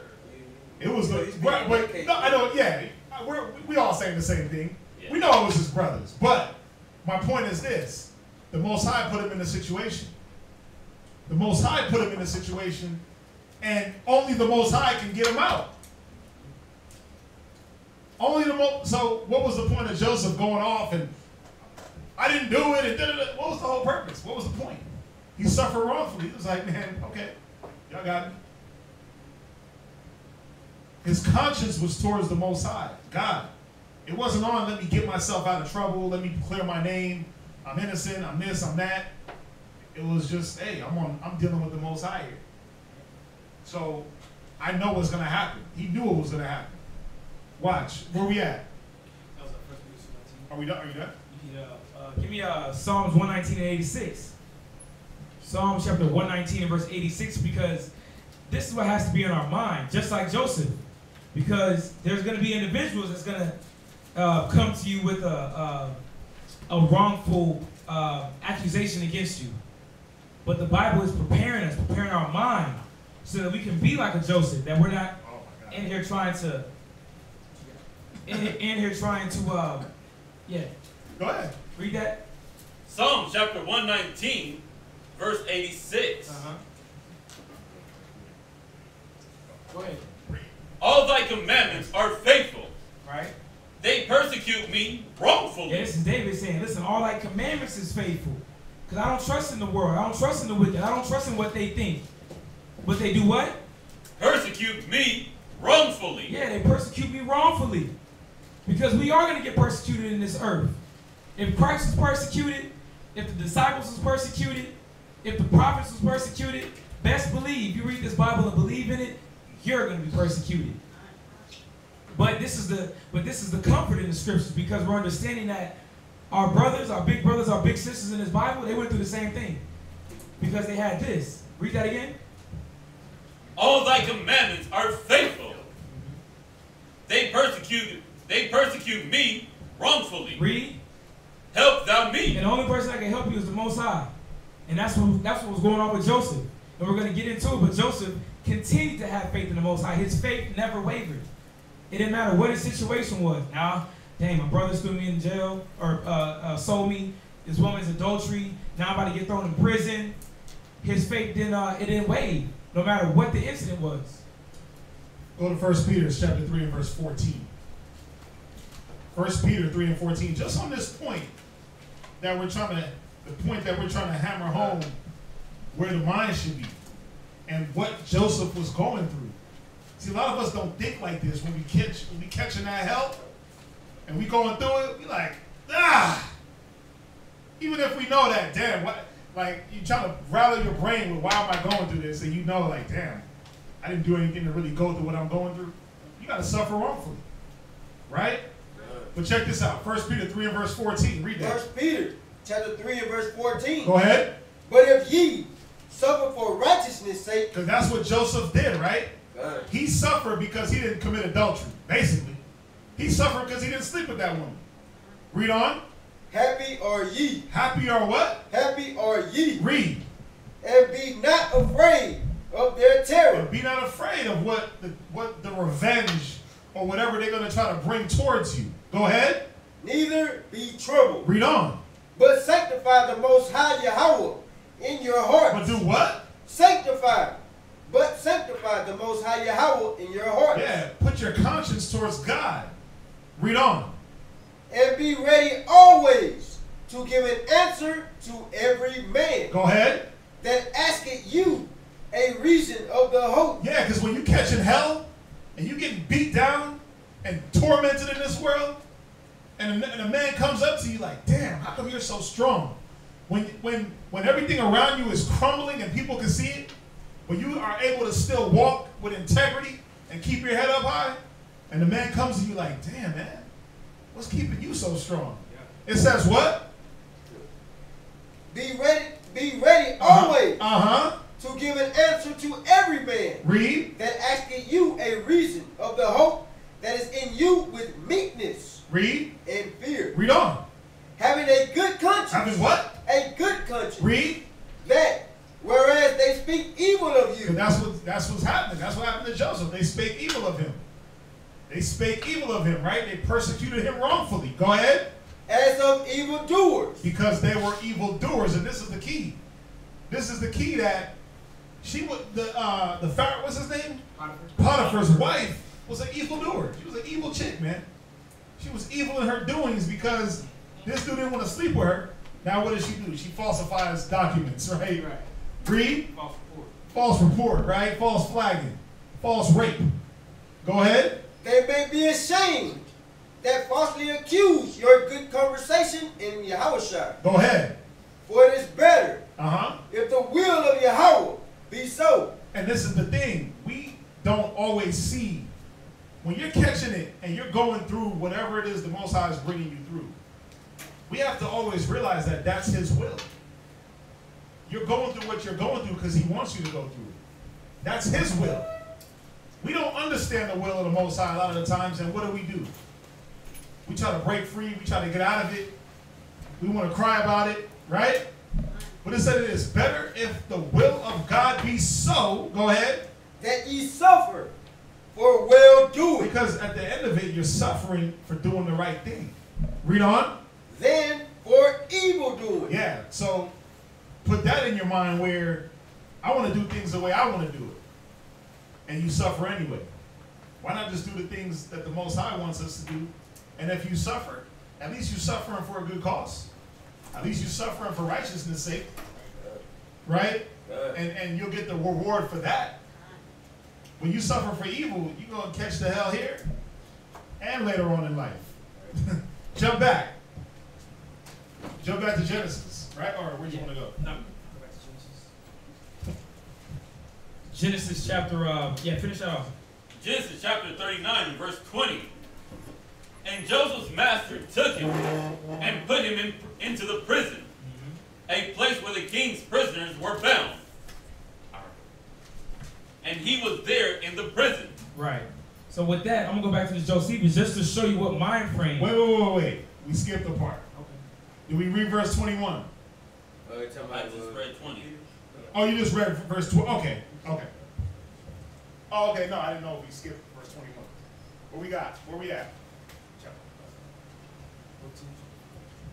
So we're back in the Josephus, book 2, chapter 5. Right. So this is after the allegation of Potiphar's wife about allegedly David having committed adultery with her. Joseph, my apologies. Joseph committed adultery, and this is going right after that. Book 2, chapter 5. Now Joseph, commending all his affairs to God. See, he said he did what? Commending all his affairs to God. Yeah, Joseph had faith in the Most High that he wasn't yet. So cold. Oh, it is. It gets nasty. Yeah. The thing about it is that Joseph did not waver in anything. Once again, I'm going to keep saying it. It didn't matter what he was going through. Listen, it said he commended all his affairs to God. So he realized that everything he went through was the Most High. Yeah, I just got to deal with it. Right? He commended all. I'm commending you with this, Most High. I'm in jail because of you. But not in a negative, like, F the Lord. You put me in jail, God damn it. No, it wasn't like that. He was like, damn, okay, the Most High is doing this. And with that, because the Most High, it's like a pattern. The Most High has him in high Holy Land with his father. Yeah. Got the coat of many colors. Listen, his brothers is envious of him because his father loves this man. Said he was a prudent man. He knew he was wise. Then he gets thrown.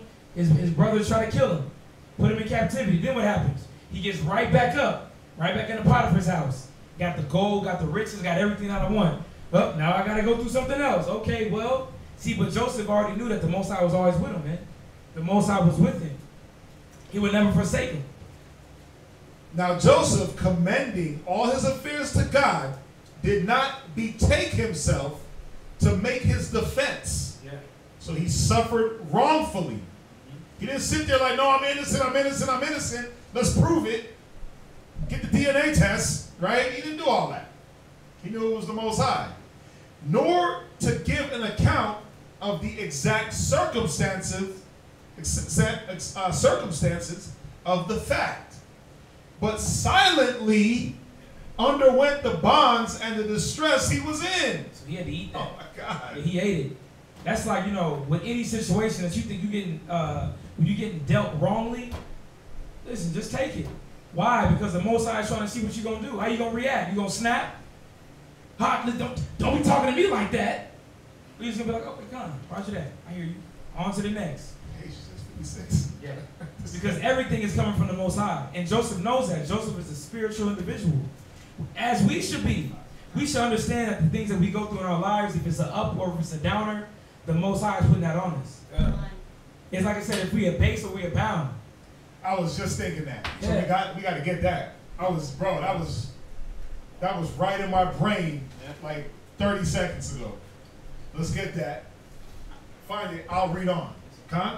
It says, but silently underwent the bonds and the distress he was in, firmly believing in the Most High, who knew the cause of his affliction and the truth of the fact.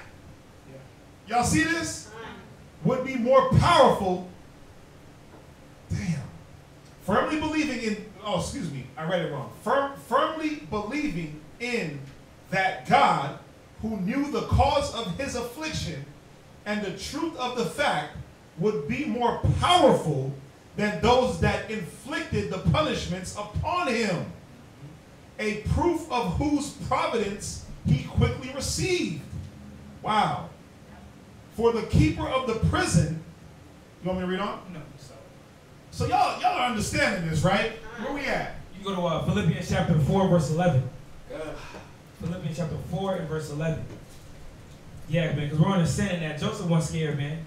This is a man of the Most High. See, y'all gotta give me that and give me Romans chapter 15, verse 4. Just real quick. Romans 15 and 4, because this is what we have to understand when we're in these scriptures. We're not reading the Bible just to read through it, flip the pages. These stories, these proverbs, these psalms, all this history is for a reason. It is meant for us to use it as ammunition, understanding that we know people that went through probably worse than us, the things that we're going through. We can't cry at the things we're going through. We just got to understand that we got to get through it. But read that. Romans chapter 15 and verse 4. For whatsoever things were written aforetime. Read a little bit slower, clear. For whatsoever things were written aforetime. Right. Were written for our learning. See, things that was written in this Bible is written for our learning. It's meant for us to take understand the situation and learn from it. Give 1 Corinthians 10 and 13. Drop that Philippians. We don't need that. Give 1 Corinthians 10 and 13. I want to show, because read Romans 15 and verse 4 one more time. For whatsoever things were written aforetime were written for our learning. That's Romans 15 and 4. Right. So the things that, all these things that we're reading, they're written for our learning. Go ahead. That we, through patience. Through what? Through patience. We lack what? Patience. Go ahead.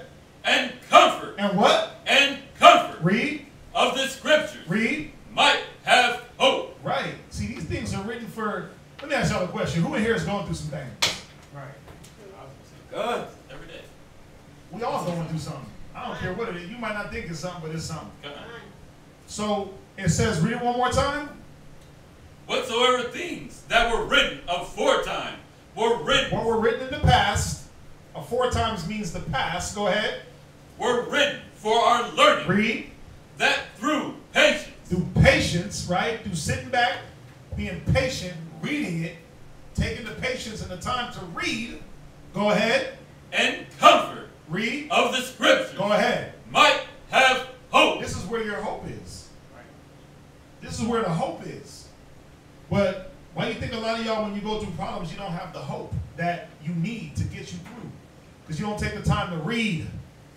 You don't take the time to get in here and understand that. You don't get the time to understand this. Go to 1 Corinthians 10 and 13.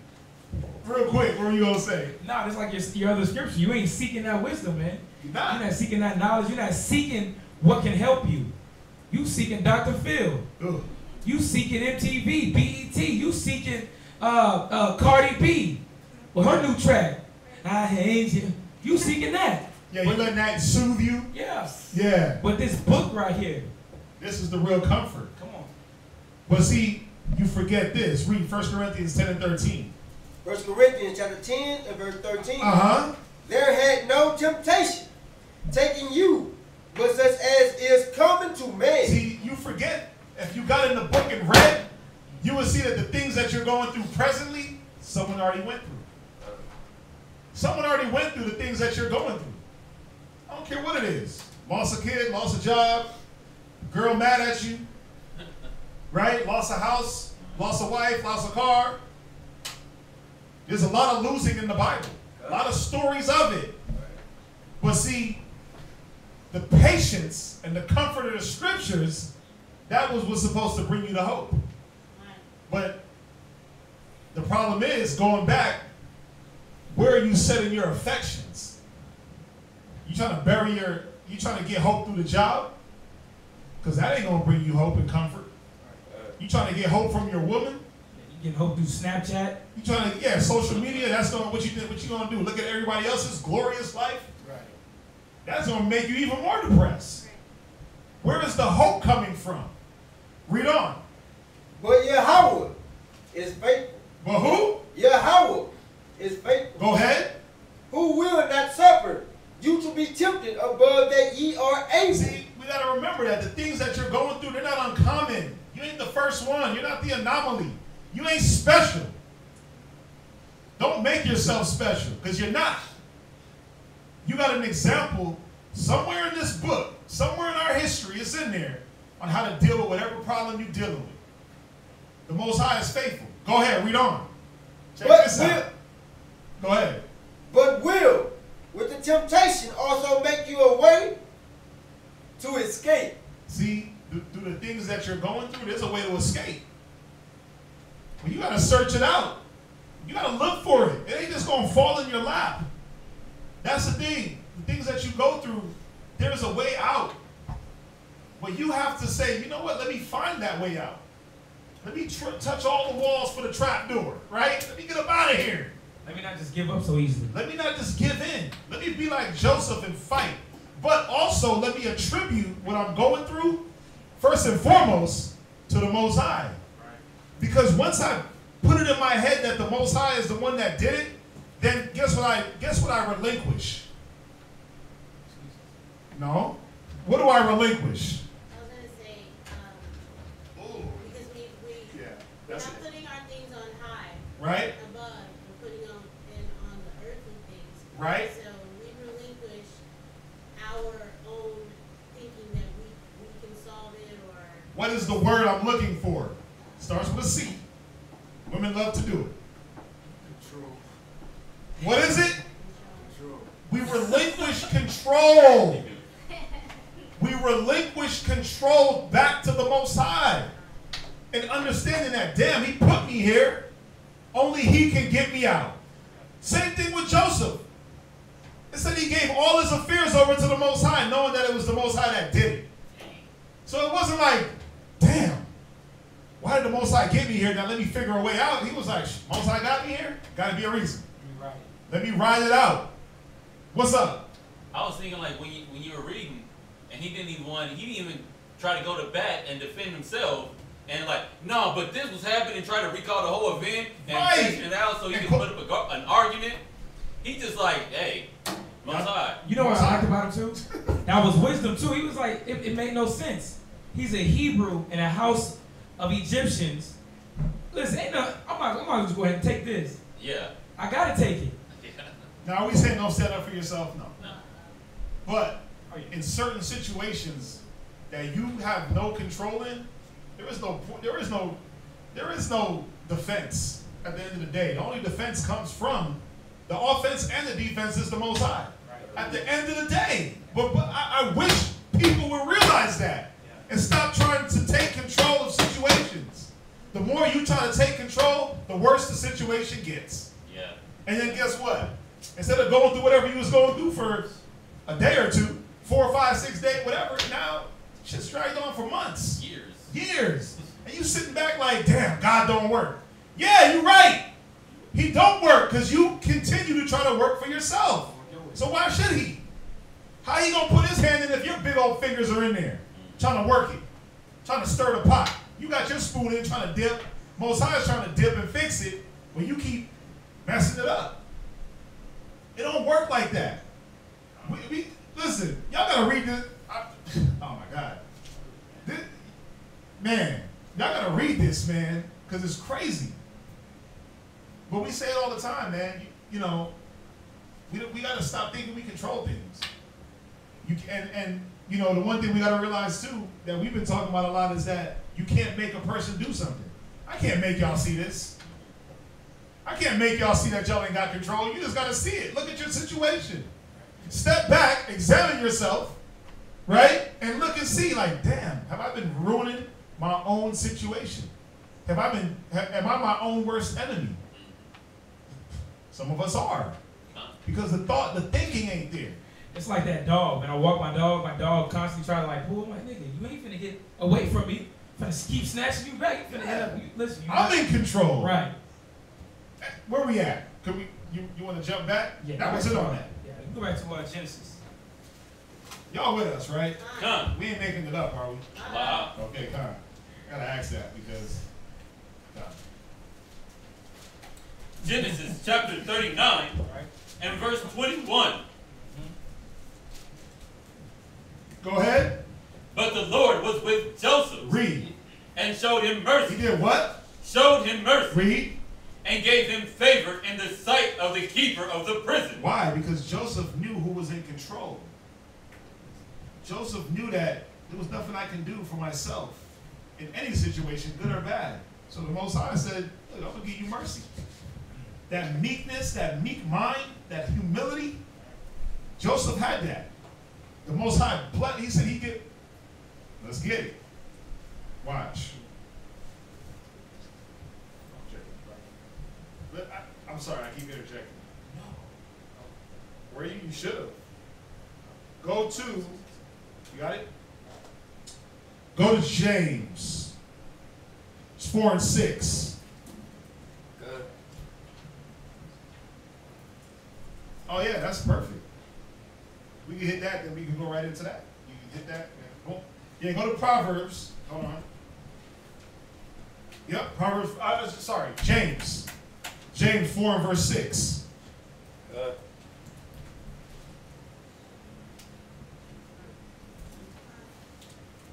Y'all got it? Come. If you don't got it, just write it down. And then get it. Go ahead, read. James chapter 4 and verse 6. But he giveth more grace. Wherefore he said, Yahweh resisted the proud. He does what? Resisted the proud. Yeah, your prideful ass getting pushed away and getting pushed further into your problems. The Most High is resisting you. Go ahead. But give it grace unto the humble. You see that? He gives grace to the humble. He gives favor and mercy to the humble. To the man that realizes that I'm not in control. The woman that realizes I'm not in control here. I don't control anything. It goes for sisters and their husbands trying to control their husbands, because it happens. Husband trying to go out. Where you going? What you doing? Where you at? Who you with? Like, don't worry about all that. You don't control that. You don't control the man of the Lord. You can't control him. As long as he ain't out there pimping and hoeing and doing something evil, you shouldn't even be worried about what he's doing. You can't control that. If he's doing this work, don't worry about what he's doing. You know where he's at. Either in the damn mall or at class. Or in class again. Or in a council. Right? You know what he's doing. What you worried for? But see, y'all think y'all control everything. So it's like I gotta control his movements. Right? I gotta know what he's doing at all times to make sure that he ain't talking to nobody or blase blah. Skippy. You can't control that either. The more you try to, the more you try to control that, guess what happens? The more they roll up. The more the Most High just keeps sending them to check your pride. To check your pride. He's just pushing, he's resisting you the whole way. The more you try to check for that, the more it happens. Because why? You're calling that to you in your thoughts. Y'all gotta realize this. Y'all gotta realize this, man. The things that happen to you, the things that befall us, a lot of times we call it to us with the way with our outlook on things. Joseph didn't call these things to him, but even when he was going through them, he at least had that meek, humble spirit. That's it on that. Let's jump back. Yeah, go to Proverbs 16 and 7, just on this topic. Proverbs chapter 16 and verse 7, because we're showing you something with Joseph. Joseph continually is going through these situations, but like I said, it says, but the Lord was with Joseph. All right? I'll read it, verse 21 real quick. It says, but the Lord was with Joseph, showed him mercy, and gave him favor in the sight of the keeper of the prison. Oh, so he had favor in the prison house, in the jailhouse. Where, when you in jail, bruh, you under orders. And the CO ain't looking at you like, what you want? Right. Like, nigga, get in that corner. Right? The CO is commanding you. Flip them rocks. Right. Do what it is. Go, listen, chow time, get up, go eat, get back to the cell. Right? He's ordering you around, but he found favor in the sight of the prison keeper. Right? Good. Where we at? Read that. Proverbs chapter 16 and verse 7. When a man ways please the Most High, he maketh even his enemies to be at peace with him. Yeah, when your ways please the Most High, said it make your enemies. So can't nobody be against you, man. That's right. He make your enemies at peace. But as we're seeing that Joseph pleased the Most High in the things that he was doing in his time of trouble. I'm going to ask y'all a question. How did Joseph please the Most High? How did he please the Most High? Jeremiah, you're up. By keeping his integrity. Khan, Towards the Most High. he definitely kept his integrity. What else? He never turned away from the law. The Most High. Never turned away from the law. But I'm thinking, I think you're saying it, but I'm just rewording. He was being humble, like he wasn't taking control of the situation. Make sure you raise your hand. But Khan, that's it. He relinquished control. He didn't try to take control of something that he never had. So that pleased the Most High to see, like, damn, this dude's catching it. He's catching it for me. He's catching it for my will. And he's not trying to wiggle his way out. It's just like Christ, right? He said that he endured the cross. He endured death. Think about what Christ went through just to go get killed. I'm talking about even before all that. The whole 3 years he was on the damn run. Oh, yeah. And then when you deal with the cat of nine tails, when you deal with the council, when they had him in front of the high priest, spitting in his face, smacking him up, right? He went through all that before he even got killed. before he even gave up the ghost. But think about it. Wouldn't you want to give up at that time? And say, damn, if this ain't your will, take this cup? Christ said that. He said, if it's not your will, remove this cup from me. If it be thy will, remove this cup, right? Well, guess what? You're going to drink this. You're going to drink that cup of vinegar. Right? But he dealt with it. He didn't try to wiggle his way out. He didn't try to, oh, no, I'm about to call down all the angels, destroy y'all Negroes. Bruh, he didn't do that. So it's not up to us to try to wiggle our ways out of what the Most High is trying to show us. And the lesson, no chastisement for the present seemeth joyous, but is grievous. But in the end, it results in peaceable fruit. You want to get that peaceable fruit. Stop trying to shortcut everything. Stop trying to shortcut the lesson. This ain't hooked on phonics work for me. You going through school. You going through, when a man strive for masteries, he must strive lawfully. You got to go through the things that the Most High wants you to go through lawfully. You can't shortcut these lessons. And we can't get into the habit of, I'm going to be lazy and I'm going to take the easy route. There is no easy route with the Most High.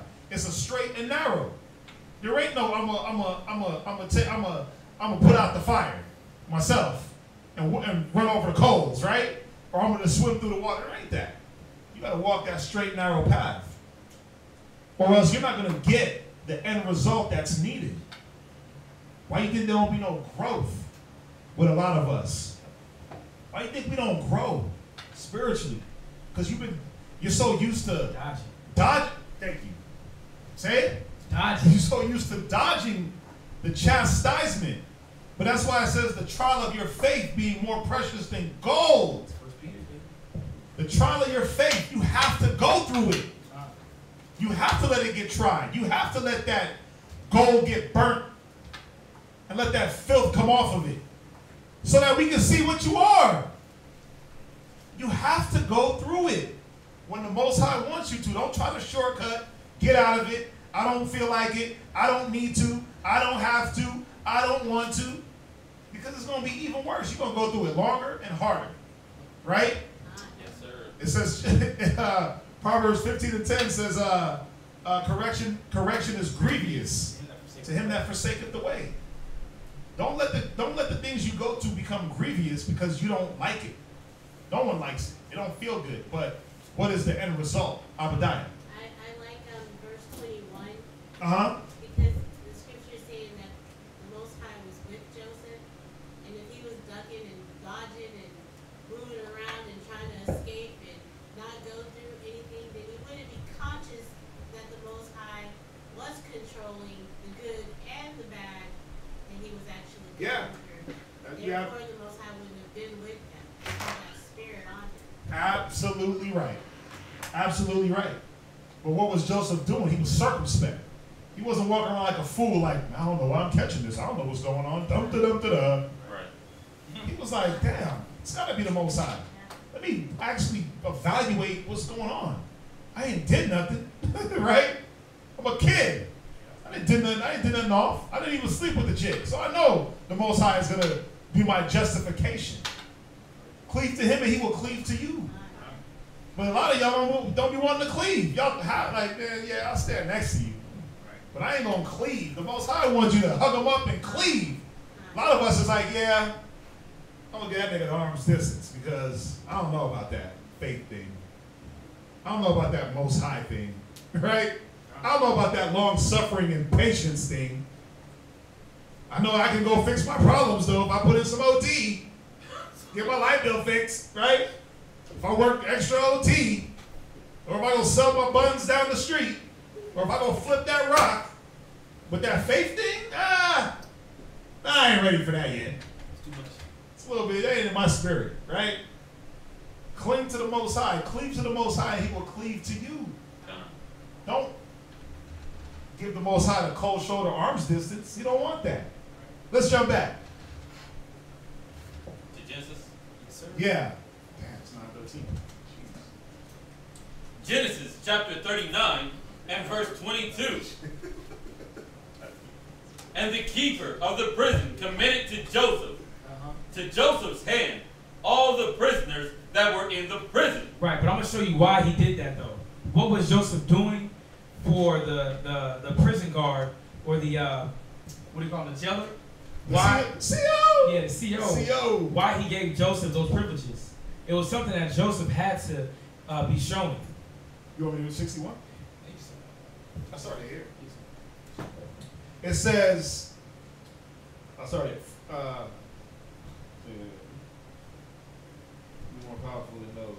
A proof of whose providence he quickly received. For the keeper of the prison, taking notice of his care and fidelity in the affairs he had set him about. See, Joseph, even in the small things that he had, the small tasks that he had, the CO saw that he took care of that, man. He put his spirit into that thing. Whatever it may have been. If it was cleaning up a corner, he swept that joke up, put it in the dustpan, threw it down, put the dustpan in the corner. But he saw that Joseph was a circumspect individual, that he was attentive to detail. This wasn't just an average cat. And that's the same thing that we should have when it comes to the work of the Most High. When it comes to dealing with anything that we have, the scripture says, whatever comes in your hand, do it with your might. We're supposed to do it to the best of our ability. And that's what made Joseph to outshine everybody else that was in prison. Check it out. It says fidelity. So it said the keeper of the prison taking notice of his care and fidelity. I'm going to give you the definition of fidelity. It says faithfulness, careful and exact observance of duty, or performance of obligations. Let's see here. It says a domestic servant and a friend. Let's see here. Firm adherence to a person or party with which one is united. You damn infidels. Some of us are infidel like a mug. Untrustworthy. You know why? Because there's no firm adherence to who you're united with. Some of you sisters are infidels. Because you're not firmly adherent. You don't firmly adhere to your husband. Some brothers are infidels because you don't firmly adhere to the scriptures. I'm not saying who. No, none of us in here are infidels. We all firmly adhere to the things that are being laid down by Hashem Yahushua, right? Through the Most High in Christ, right? God? God. What's up? How do you spell that? Fidelity? Infidel? Oh, infidel. I-N-F-E-D-E-L. Yeah. That's just the reverse of fidelity. Check this out. Firm adherence to a person or party which one is united or to which one is bound. If y'all didn't know, sisters, you're bound to your husband till he's dead. But guess what? Where's your fidelity in the small things? Where's your fidelity at? A lot of y'all are infidels, man. A lot of y'all are infidels when it comes to following small, simple, just simple things in the spirit. There's a lot of infidelity going on. Oh, here we go. Ooh, see? It's filthy. Observance of the marriage covenant as the fidelity of a husband or wife. Honesty, veracity, adherence to truth. I love this definition. Jeez. Adherence to truth. How many of us don't adhere to the truth? Brothers, sisters, another rhetorical. Are you an infidel? Or is your fidelity strong? I'll let y'all work that out. Think about it. Better question. Is your husband happy with your level of fidelity? You gotta ask yourself. Is your husband, sisters, is your husband happy with the level of your fidelity towards the marriage covenant, the things that are in your marriage, and the truth covenant, the things that are in the truth that you're supposed to adhere to? Or do you try to wiggle your way around certain things right? You try to wiggle your way around wearing a dress. You try to wiggle your way around when things are being corrected in you.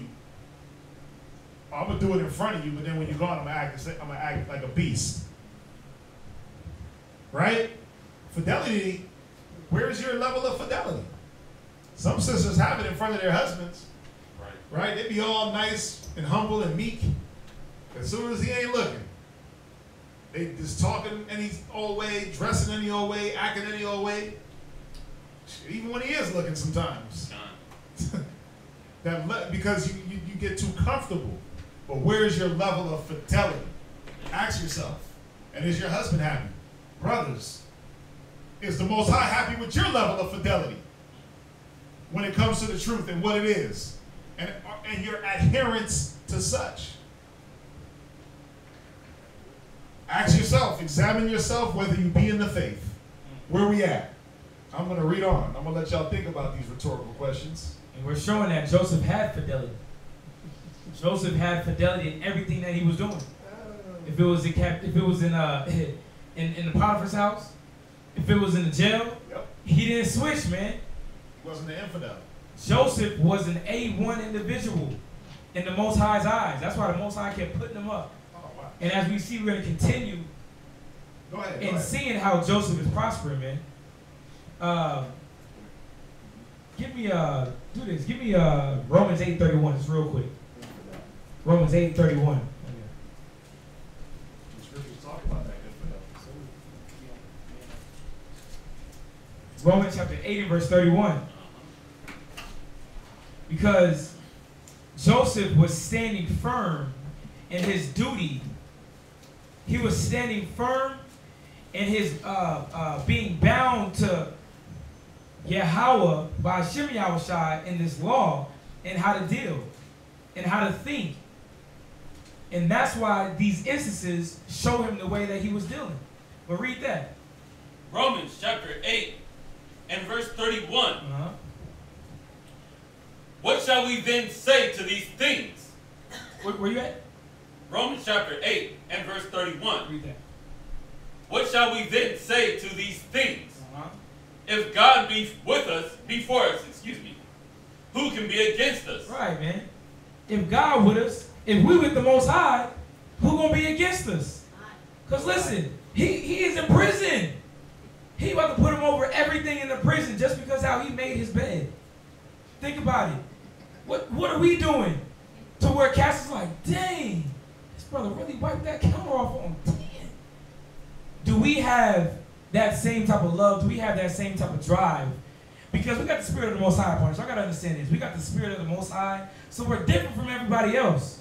So that the things that we do should be like, oh my God, he did that. It should be mind-blowing to him. The scripture said that the Most High, I'm going to keep going back to it, he said he made a difference between the clean and the unclean. Those that have this word, we are the clean. So when they see us, they should be amazed. They should be putting us up in positions to make judgments because we have wisdom. You want that verse? Leviticus? No, it's already. Thank you. We should be those individuals like Joseph. But Joseph is just holding, he's holding to what he learned, man. His integrity. His integrity. His morality. His fidelity. That's another word you got to put in your memory banks. His fidelity was strong. His adherence to truth. His adherence to the bond of the one that he was with, which was the Most High. His fidelity. And the most beautiful thing about it was the Most High, there was nobody there with Joseph. He could have did whatever the hell he wanted. He didn't obey just in the presence of his father. He obeyed, like the scriptures say, he obeyed in his absence also. That'd be the problem where brothers and sisters want to be all righteous in class or righteous when they're around, but then when they get in a situation where now let your righteousness shine, you conform to the wicked niggas around you. Or you conform to the wickedness that's there at the job or with you. You become them instead of, the scriptures say, be not overcome with evil, but overcome evil with good. Your goodness gets overcome. It would have been easy for Joseph's goodness to be overcame. How come it didn't? What made him so special? so special? Nothing. But the fact that he trusted in the Most High and that he relied on the Most High. And that's where we got to get back to and get better at. Trusting in the Most High and understanding the will of the Most High. And understanding we got to go through things. We got to deal with things. Don't just, hey, I'm going through stuff. I'm going to sleep it off. Oh, I need to go sleep for 24 hours and get through this. Don't give me one of them king cobras. Oh, damn. 211? Just stick it to the dome. Give you a 211 and pass out. Right? It don't work like that. So fidelity is another word. Put that in your memory banks, man. Fidelity. Yeah, write that down. Integrity, morality. These things are important. A lot of us, the world lacks all three of these things. The world lacks fidelity. They lack morality. They lack integrity. Why do you think y'all don't want to deal with the world? Why do you think y'all are not a part of it? Because you don't want to be a part of that. You want a higher standard, man. We're on the standard of the Most High. This is the standard that they long for, but they don't understand how to get to it. That's right. They don't understand because they don't have the morality. They don't have the laws. They don't have the integrity. Listen, go ahead. No, go ahead. Even when you think about Joseph, like you're like, dang, how did that get into Joseph's mind to be instilled like that? His father. It came down from his father and his fathers. And that's why we should strive for more. So we can do it for our children. They can have integrity. Listen, we are these individuals in the Bible. We could be in the same situations at our job. Listen, I don't care where you work at. You in a prison house. My brother right here. Listen, you can easily go up in the ranks. Where the brother was the last time you came by. It was an older brother that came to the cart. He was trying to put you on this, that, and this, right? Because he knew about you. He could trust you. Listen, your fidelity. You could be entrusted into following something. Same thing with the sister in the back. Listen, you get you one of them CEO oil jobs, right? Listen, they see you how you deal with things because when you deal properly, they'll move you up. It's beautiful. And I'm gonna say this about integrity, fidelity, morality. If you don't have it, a lot of the things that you're going through, that's what's supposed to build it in you. That's why you can't run away and shun the chastening of the Most High. You can't run away from it because he's trying to build these virtues in you. The only way to know that if you have something is for it to be tested. And if you don't have it, the test, if you go through the test properly, it's supposed to fortify the little bit that you do have. Y'all understand that, right? Yeah. It's supposed to build these virtues. That's what these tests and challenges are meant to do. Either test the things you have in you or show you that you don't have it and where you should improve. That's why it's important.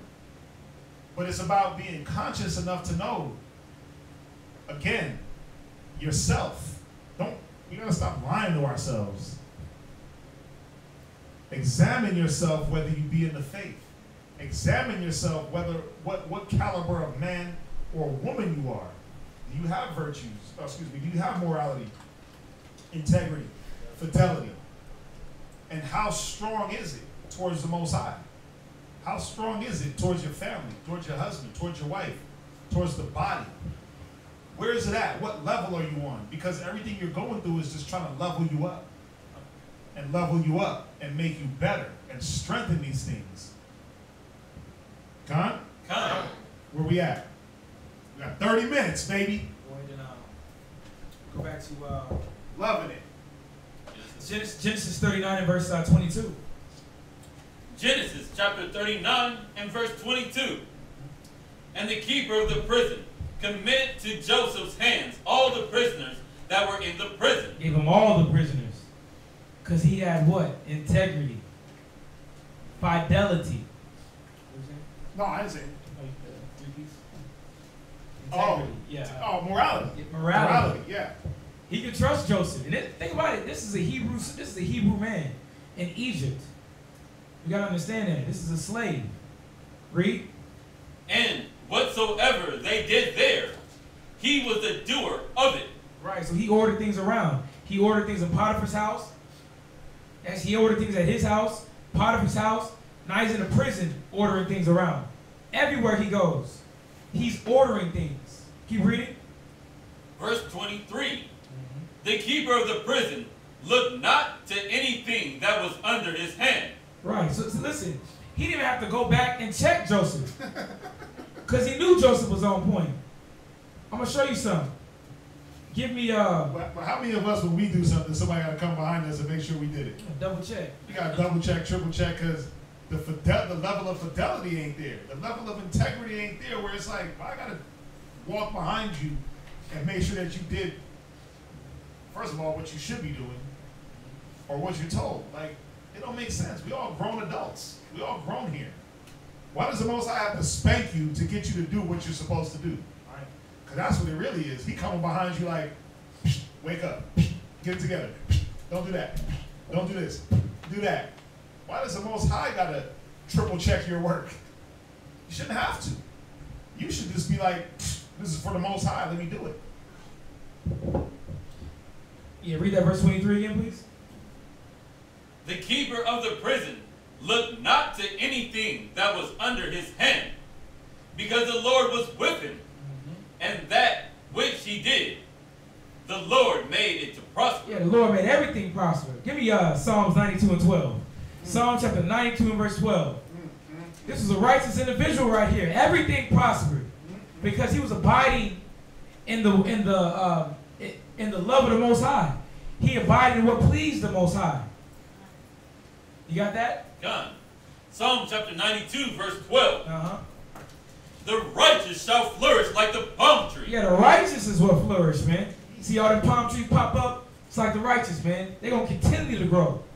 They're going to continually to grow and be fortified.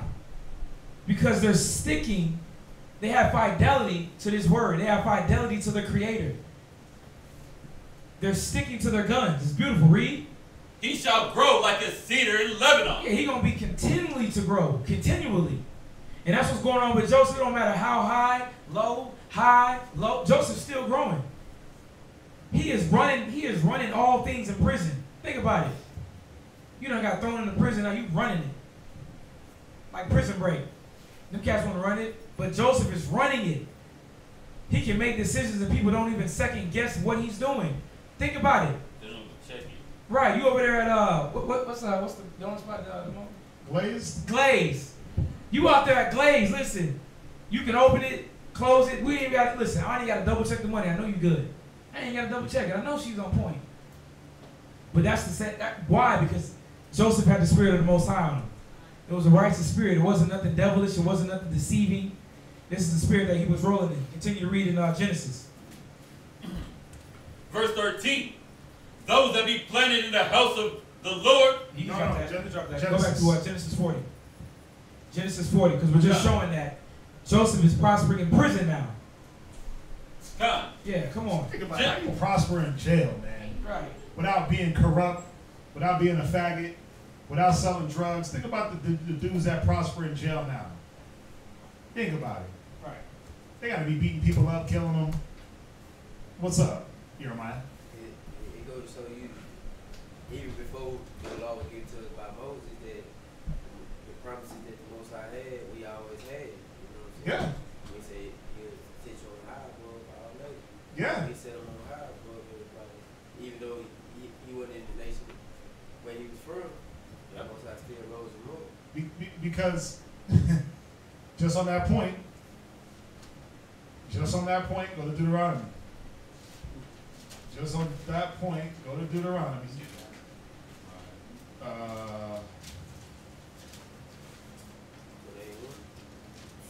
Deuteronomy. Chapter 4 and verse 5. Deuteronomy chapter 4 verse 5. Go ahead. Behold, I have taught you statutes and judgments. So what the brother said was, it goes to show that the Most High, he set us on high even around the other nations, right? But this is why. Read on. Even as the Lord my God had commanded me. Read. That ye should do in the land whither ye go to possess it. Right, so whether you possess the land or not, no matter where you were, read on, verse 6. Keep therefore and do them. Do what? Keep therefore and do them. Joseph was like, well, I'm in Egypt, I'm a slave, I ain't doing that crap. Keep therefore and do them. Read. For this is your wisdom and your understanding in the sight of the nation, Read. which shall hear all these statutes. Because was Joseph out there just barking the law at them? No. He had it. We had the law from Adam. He wasn't sitting there barking, thou shalt not commit adultery. He wasn't doing that. But he was giving them the wisdom and understanding of the law through his doings, through his example. The fruit of his labor was prosperous. You saw the fruits of his works were righteous. They were like, damn, who is this man? The jailkeeper probably heard about what he was doing in Pharaoh's house and was like, damn, I need this jail organized. I need the affairs of this jail ran. It was probably the damn, the warden. Right? The warden. He was like, I need to see what's up, man. What's up with this guy? Let's put him to work. Let's put his mind to work to see what he's about. Read on. And say, surely this great nation, surely this great nation is a wise and understanding people. You see that? And that's what it was. That's what everyone looked at Joseph as. A wise and understanding man. Because of what? He kept, therefore, and did the law. That's what it was about. He kept and did it. Whatsoever land you go to possess it. We know that we never possessed Egypt. Joseph didn't possess Egypt. But guess what? He did. He controlled Egypt. He controlled Egypt for a time. We're gonna get, we'll get further in, but he controlled Egypt. But how? It wasn't his own, his master plan, yeah, nigga, I'm gonna grow up, I'm gonna run away from home, and I'm gonna go run Egypt. Nah. Look at all the things he went through just to get that control. Think about it. If y'all don't know the end of the story, obviously, we're gonna finish it up at another day, but there's a lot. But yeah, we're gonna have part 3, definitely. Well, y'all see that, right? That's why Joseph was so successful. It wasn't him. Just like Christ. Why was Christ so successful? He came out to do his own will, but the will of the Father that sent him. Why are we not so successful? Because we are not submissive to the will of the Most High. We are not submissive to the will of the Most High. That's why our success and prosperity is very limited in areas, because when it comes to apply faith, we lack. When it comes to apply patience, we lack. When it comes to apply these essential things that will push us to prosperity, we don't have them. And we can get them. It's not hard. Just patience. Patience and study and giving yourself over to the Spirit. And stop fighting it. Stop kicking against the pricks. Stop fighting the Spirit. How you going to fight the Spirit with carnality? It don't make sense. Anyway, jump back. I go somewhere else with that. Where we at? Genesis chapter 40 and verse 1. It reads, And it came to pass after these things that the butler of the king of Egypt and his baker had offended the Lord, the king of Egypt. Yeah, so we're going into the story now. They're in prison. So it's the baker and the butler. Mm-hmm. So like the handmaid, or yeah. Butler and the cook. Yeah, Yep. butler and the cook. Come on. Read. Verse 2. And Pharaoh was wroth against 2 of his officers, against the chief of the butlers, and against the chief of the bakers. Right. And he put them in the ward in the house of the captain of the guard. So Pharaoh had an issue with these cats. Put them right into prison. Read. Into the prison, the place where Joseph was bound. Okay. And the captain of the guard charged Joseph with them. Oh no, he did what? Charged Joseph with them. Yeah, so he's charging, he charging high officials to Joseph. Joseph is over them. Read. And he served them. Actual servant. Read. And they continued a season in the ward. All right, so it says the season, so it's probably, that makes it 2 years. But the season could be actually a couple months, could be 6 months. But he was in there for a little bit. Go ahead. Okay, so I'm not interested. What's the charge? What is that? Verse 4? Yeah. And the captain of the guard charged Joseph with them, and he served them. So they put Joseph under. They put the captains over Joseph. So he basically served them. They were in charge. You see that? That's why it says, and he served them. So the two officers were put in jail. Let's start from the top. Verse 40. 40 and verse 1. Genesis chapter 40, verse 1. Uh-huh. And it came to pass after these things that the butler of the king of Egypt and his baker had offended their lord, the king of Egypt. So the baker and the butler, they offended the king somehow, some way. Go ahead. And Pharaoh was wroth against two of his officers. And he was mad at them. Go ahead. Against the chief of the butlers. Uh-huh. And against the chief of the bakers. Right? Go ahead. So it's the chief. So now the chief butler, the chief baker, he's offended. He's mad. So this is what he does. Go ahead. And he put them in ward in the house of the captains of the guard. Uh-huh. Into the prison. Uh-huh. The place where Joseph was bound. So he threw him in prison. Go ahead. And the captain of the guard charged Joseph with them. Right. And he served them. Right. You see that? So you understand it? The captain of the guard charged Joseph with them. Right. He put them over him. Like the CO. Right. He put them over him, and he's in the prison. Right. Don't. You're looking at charged. It's like I'm charging you with this man. Yeah. I'm in charge. Okay. Yeah. I'm in charge. Like I have charge over Zion Island. I have control over him. Charge. Control. Okay. Right. So he said he served them. Go ahead. And they continued a season in ward. Right. So where we at? We going back to Josephus? No. Go ahead. Read on. And they dreamed a dream, both of them. Each man his dream in one night. Each man according to the interpretation of his dream. The butler and the baker of the king of Egypt, which were bound in the prison. Yeah, so they both had, both of these men are having dreams. All right, so we're going to see exactly how Joseph is going to interpret, but yeah, keep reading. Verse 6. And Joseph came into them in the morning, and looked upon them, and behold, they were sad. And he asked Pharaoh's officers that were with him in the ward of his lord's house, saying, Wherefore look ye so sadly today? And they said unto him, We have dreamed a dream, and there is no interpreter of it. Right, so they had an issue, they had a dream, they need somebody. Think about it. Look, here comes Joseph, the steadfast, the faithful, the unmovable. His brother is filled with the Holy Ghost. But you know what it is? Actually, keep reading. And Joseph said unto them, Do not interpretations belong to the Most High?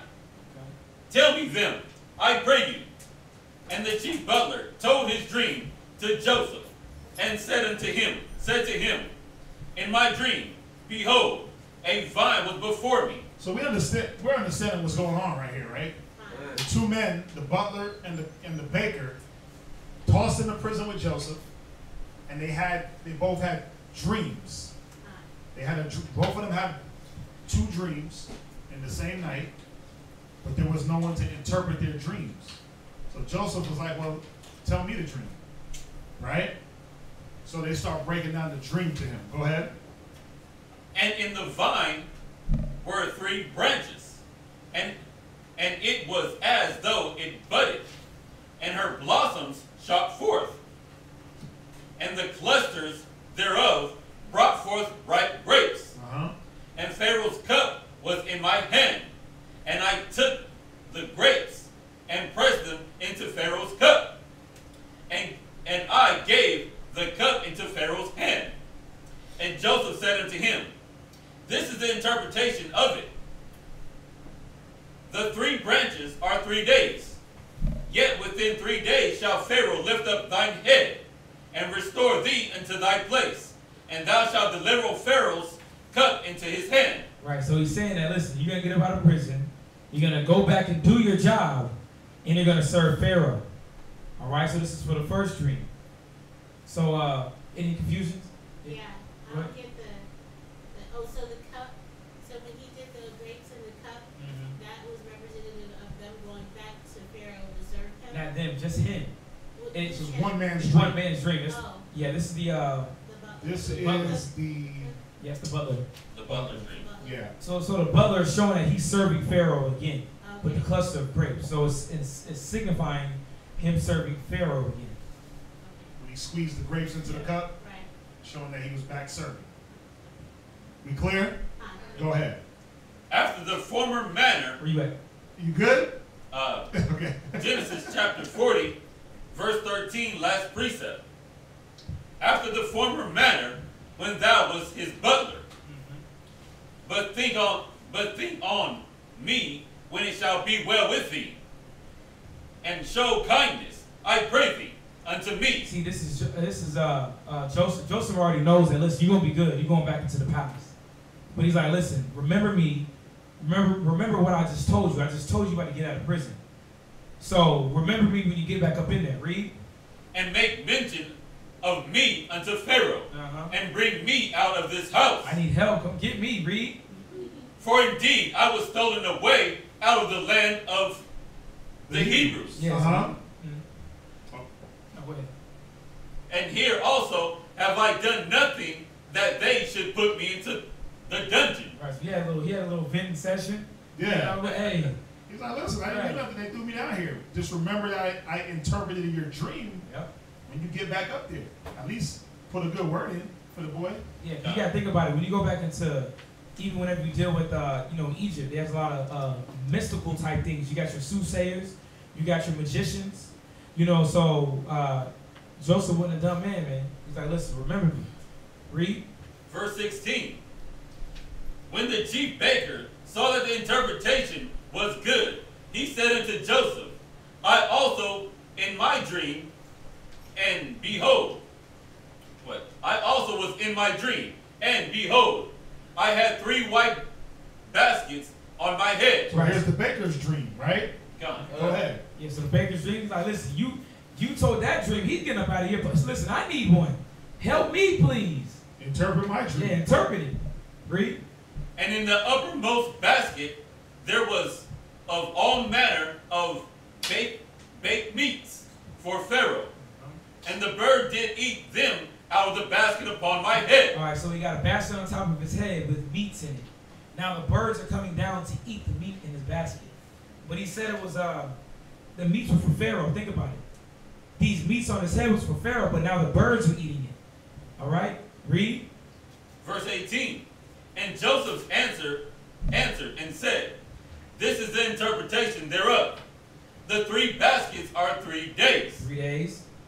Yet within 3 days shall Pharaoh lift up thy head from off thee. Ooh. I knew it. There were vultures Yeah. eating him because he was killed. Well, he said that Pharaoh was going to cut his head off. Yeah. You see that? Go ahead. Nobody wants to hear that. Right. Go ahead. And shall hang thee on a tree. Ooh. And the birds shall eat thy flesh from off thee. So let me take that back. He didn't behead him, he hung him. And then the vultures were digging at him. Go ahead. Digging at him. Go ahead. Verse 20. And it came to pass the 3rd day, which was Pharaoh's birthday, that he made a feast unto all his servants. Right. And he lifted up the head of the chief butler, He came back in the palace. Read. and of the chief baker among his servants. And he restored the chief butler unto his butlership again. And he gave the cup unto Pharaoh's hand. Just like the dream said. Read. But he hanged the chief baker, as Joseph had interpreted to them. Come on now, man. Joseph is a manifold individual. This man got all types of talents. Read. Yet did not the chief butler remember Joseph, but forgot him. It's cold. It's cold. In prosperity, man. You forgot where he came from. You God forgot who put you up. Yeah, you forgot who helped you.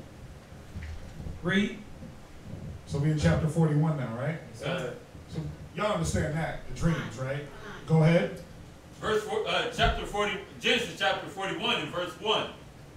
And it came to pass at the end of 2 full years that Pharaoh dreamed, and behold, he stood by the river, and behold, there came out of the river 7 well-favored kine.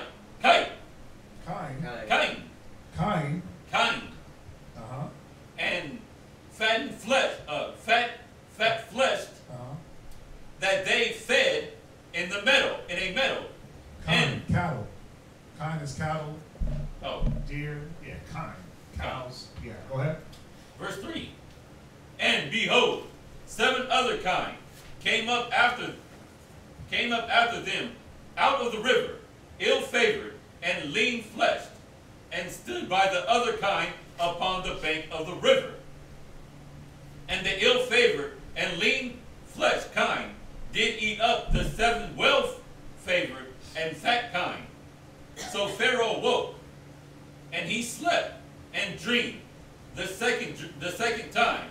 And behold, 7 ears of corn came up upon one stalk, rank and good. And behold, 7 thin ears, and blasted with the east wind sprang up after them. And 7 thin ears devoured the 7 rank and full ears. And Pharaoh woke, and behold, it was a dream. And it came to pass in the morning that his spirit was troubled. So Pharaoh's having these dreams, right? He don't know what to make of them because he can't interpret dreams. Y'all get that, right? So he had the dream of the 7 different kind, 1 fat, 7 skinny, right? The 7 malnourished ate up the fat. He had 7, the dream of the 7 ears of corn, right? And behold, 7 thin ears, and blasted with the east wind sprung up after them, and the 7 thin ears devoured the 7 rank and full ears. So, who knows what he was dreaming? I know Jeremiah knows. What is it? The years of plenty and the years of drought. Right. There was a drought that was going to befall Egypt. So the Most High was putting it in Pharaoh's mind. There's going to be a drought. There's going to be 7 years of plenty. There's going to be 7 years of drought. Right? Go ahead, read on. And he sent and called for all the magicians of Egypt and all the wise men thereof. Right? He's pulling help from every arena in Egypt. Magicians, wise men, whatever it may be. I need this dream interpreted. Read. And Pharaoh told them his dream, but there was none that could interpret them unto Pharaoh. 9. Then spake the chief butler unto Pharaoh, saying, I do remember my fault this day. 10.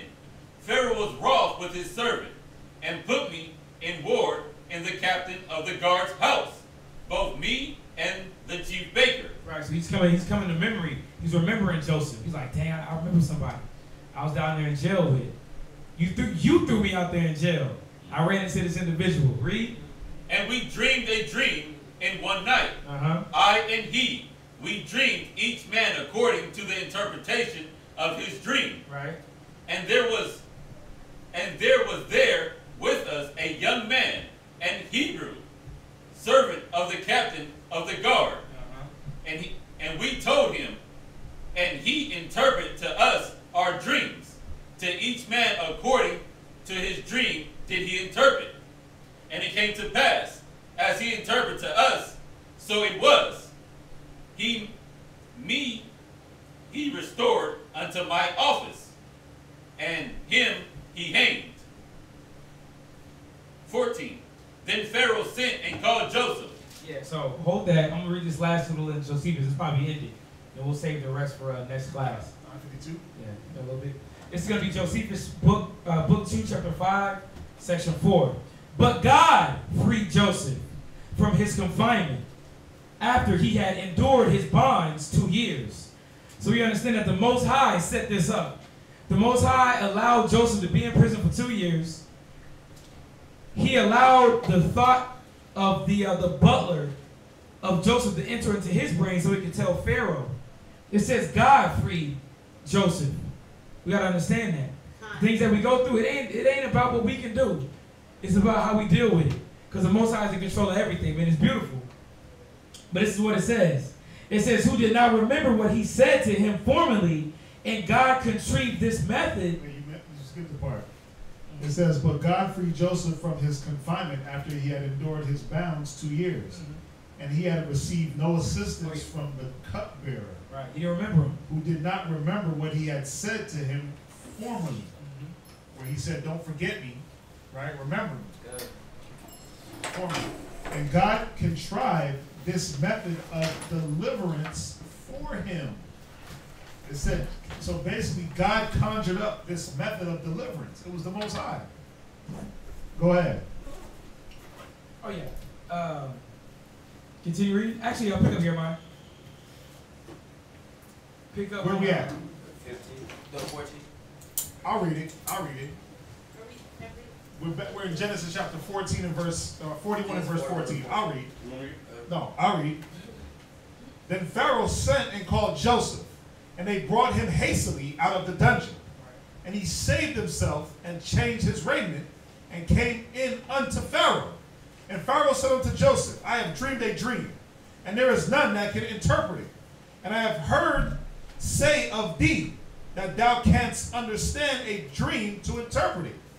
So he was like, listen, I heard you can interpret dreams, bro. What's up? Verse 16, and Joseph answered Pharaoh, saying, it is not in me. The Most High shall give Pharaoh an answer of peace. Yeah, he didn't take the credit. It ain't me. But it's what the Most High have instilled in me. Give me Isaiah 11 and 1. But that's why in verse 8, in Genesis 40 and verse 8, I'm going to read it real quick. Actually, no, hold that. And they say unto him, we have dreamed a dream. There is none that can interpret it. And Joseph said unto them, do not interpretations belong to God? Tell me them, I pray. Why could he say that? Because he knew the Most High was with him. Good. Most High was working through him, right? Good. Where we at? You want me to read on? Yeah. Verse 17, Genesis 41:17. And Pharaoh said unto Joseph, in my dream, behold, I stood upon a bank of the river. And behold, there came up out of the river 7 kine, fat-fleshed, and well-favored. And they fed in the meadow.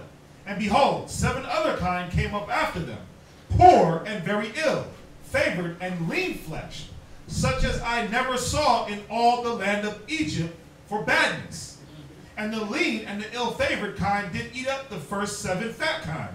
And when they had eaten them up, it could not be known that they had eaten them, but they were still ill-favored, as at the beginning. So I awoke, scared the draws off of him, right? And I saw in my dream, and behold, 7 ears came up in one stalk. So you know the 7 represents that number of completion, that complete number, right? So where we at? 7 ears came up in one stalk. Full and good. Verse 22. Verse 23. And behold, 7 ears withered, thin and blasted with the east wind sprung up after them. And the thin ears devoured the 7 good ears. And I told this unto the magicians, but there was none that could declare it unto me. And Joseph said unto Pharaoh, the dream of Pharaoh is one. The Most High had showed Pharaoh what he is about to do. Listen, the Most High's hand is in everything. The Most High was in getting Joseph out. Now the Most High is in Pharaoh's mind. You're going to do this right here. You're going to do this. We're understanding that the Most High controls everything, man. We don't control anything.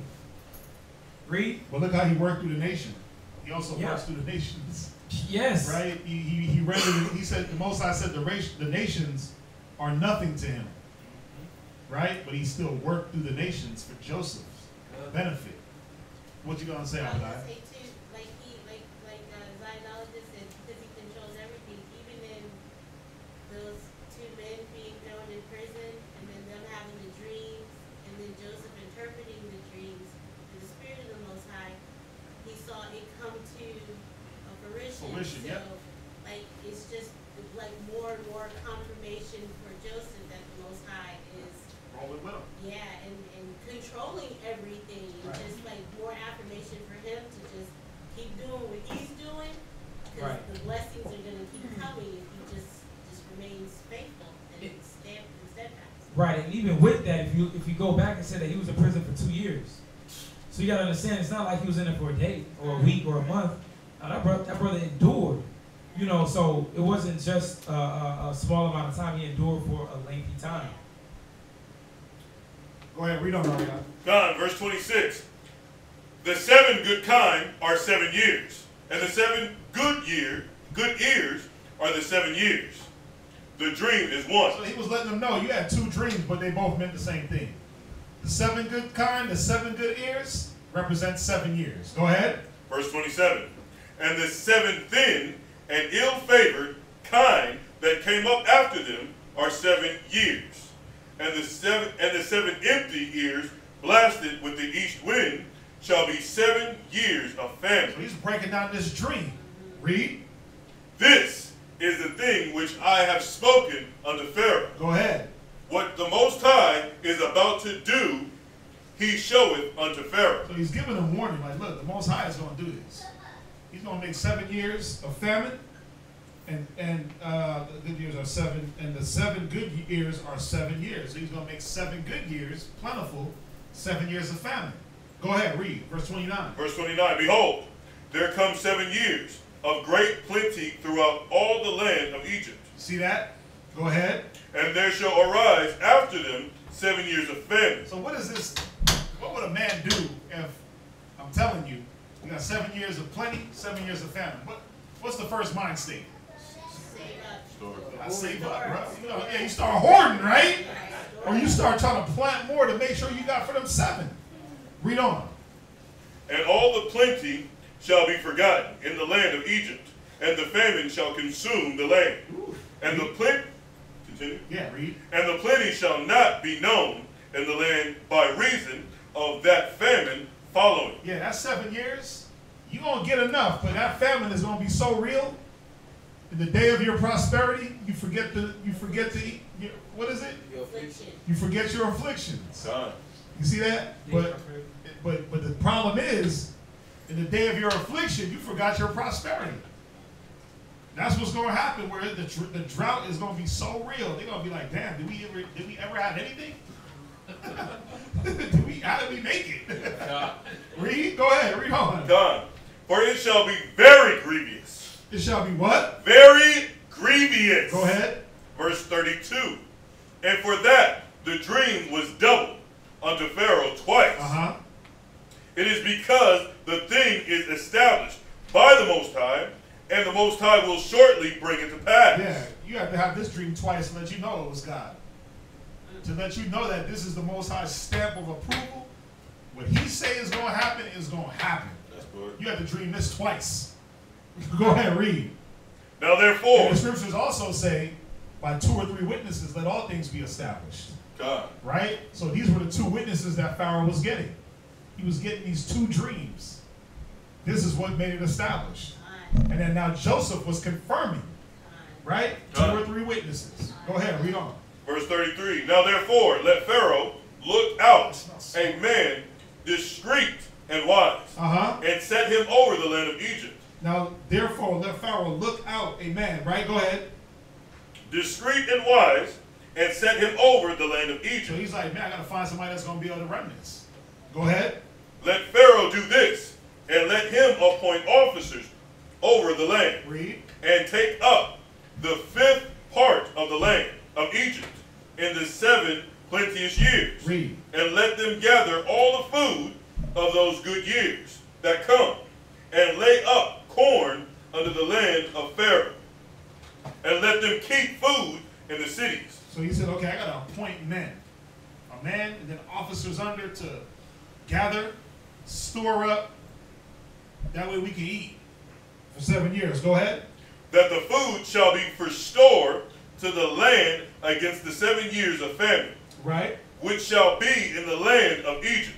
Read. That the land perish not through the famine.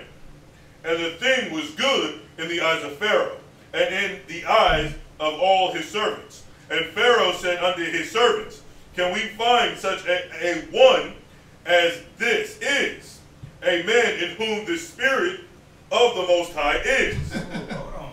Think about it. Wait. Think about it, though. Think about it.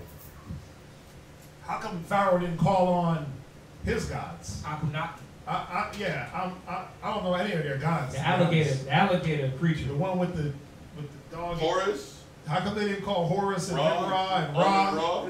Omen Ra. How come they didn't call? How come we didn't call the one guy with the dog face and the bird ears? The jack-o'-lantern? How come they didn't call them? Horus. Think about it. I want you to think about it. Nephthys, what? Anubis. How come they didn't call Anubis? What is he in charge of? Oh, okay. Well, he would have been useful anyway. The God of the dead. He would have been God. He would have been useful anyway. Think about it, man. Where was Pharaoh's mind at? He believed in the power. I'm not saying that he believed in the Most High, but he believed in the power of the Most High, and that the Most High, through a man, was going to be able to preserve things. Read it again. Watch. Verse 38. And Pharaoh said unto his servants. Who said it? Pharaoh. Go ahead. Said unto his servants. Read. Read. Can we find such a one as this? Read. A man in whom the Spirit of the Most High is. Why? Because in that Spirit of the Most High, it encompassed all the wisdom and the knowledge and the understanding of how to get through this famine. Right? How come he didn't call on his gods? How come he didn't say, where's the magician that's going to make fake corn? Right. Where's the magician at? Right? No, it's real though. They could, because they knew they weren't going to be able to do it. He had to humble down to the Most High. There was a total difference between this Pharaoh and the Pharaoh of Moses' time, where he was like, man, get the magicians, get this, get that. We're going to turn the rod into the snake, gobble it up, we're going to make the clouds, we're going to make the frogs. Right? He was like, man, I need somebody with the Spirit of God on him. And not my God, but the Most High. Go ahead. Verse 39. And Pharaoh. You can read a little bit lower. God. Little Timmy. Go ahead. That's a lot. And Pharaoh said unto Joseph, for as much as the Most High hath shown thee all this, there is none so discreet and wise as thou art. Right. He had to give Joseph his props. Like, there ain't nobody wiser or just more discreet. Joseph wasn't to run around like, yeah, I interpreted your damn dreams, nigga. Put me on. What's up? Josephus, real quick. It says. So we're gonna stop here in the scriptures because it's 10. We're gonna get a bar of this and then we're gonna end it. Just a bar. This is chapter 5, book 2, chapter 5, section 7. All right, verse 89. It says, accordingly, Pharaoh being surprised at Joseph, not only for his interpretation of the dream, but for the counsel he had given him, entrusted him with the dispensation of the corn with the powder to do with the thought. Long story short, listen, Joseph, not only did he discern the dream, but he gave wisdom upon what to do. Joseph was endowed with the Spirit of the Most High, man, in all things. In every avenue that he did, prospered. Once again, it says the righteous prospers the palm trees. It says that when your ways please the Most High, even your enemies will be at peace with you. And it also says wisdom will not enter into a malicious spirit. So think about it, where Joseph had to be to let that wisdom course through his veins and live in wisdom, to where Pharaoh had to say, damn, bruh, I need you. He's illuminated. He was the real Illuminati. Right. Pharaoh had to bow down and say, damn, okay. Ain't nobody else got more wisdom or understanding than you. First of all, you interpreted the dream. Then now you're going to give me the wisdom on how to carry out and not let the land perish. So you got to see, man, wisdom will not enter into a malicious soul. That's Wisdom of Solomon, right? Wisdom of Solomon 1 verse 22. Is that right? 1 verse 4. Yeah, you're right. 1 verse 4. Wisdom of Solomon, chapter 1 verse 4. For into a malicious soul, wisdom shall not enter. Right. So why did Joseph have all this wisdom? He wasn't out there doing malicious things. He wasn't out there banging Pharaoh's wife. He wasn't out there trying to take the Most High's credit. Right? He wasn't out there trying to boast himself. He wasn't out there trying to make himself something that he wasn't. He played his role. He took whatever he got, whatever came to him, and he dealt with it. He based and he abounded. Right? he waited for his time, and the Most High every time. Like the scriptures say, it's nothing for the Most High to make a poor man rich. God. Right? As long as you abide in your labor, you abide in the Most High. So we're going to end it there.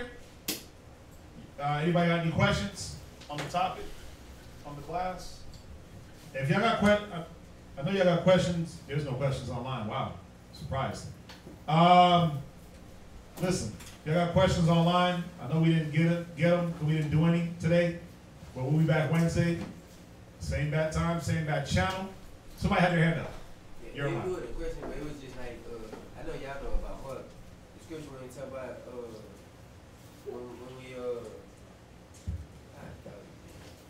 when we be increasing our in our last end, like when you suffer.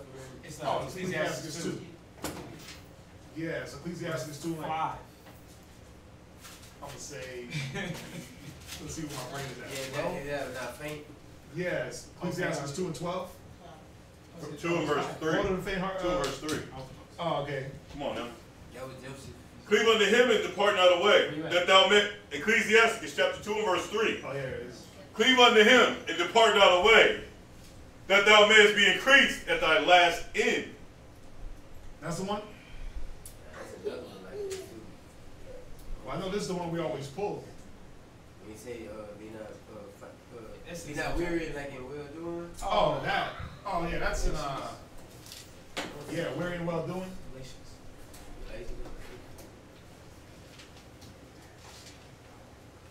6 and 9. You got it? Got it.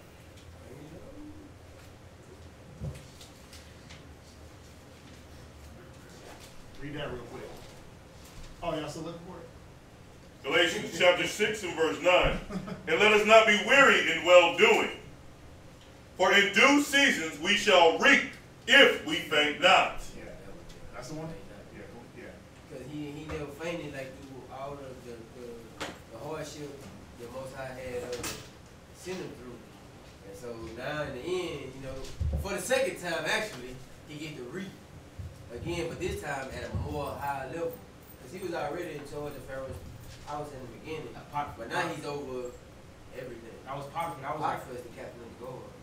yeah, I know. Yeah, when he was in charge of Potiphar's house, because that was Potiphar's wife he tried to sleep with. Or, excuse me, that was Potiphar's wife that tried to sleep with him. And then he got thrown in jail. Now it's Pharaoh. No, it's Potiphar. Yeah. I think that's Pharaoh's foot. Lower level cat. Watch.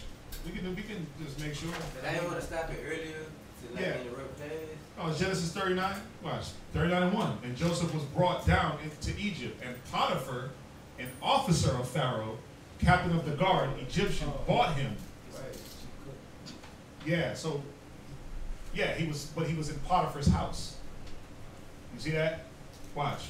And Potiphar, an officer of Pharaoh, captain of the guard, an Egyptian, bought him off the hands of the Ishmaelites.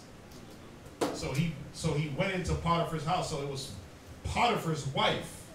They just call him the master, but Potiphar's wife was trying to sleep with Pharaoh, and then he got tossed in jail, and then he got Potiphar's wife tried to sleep with Joseph.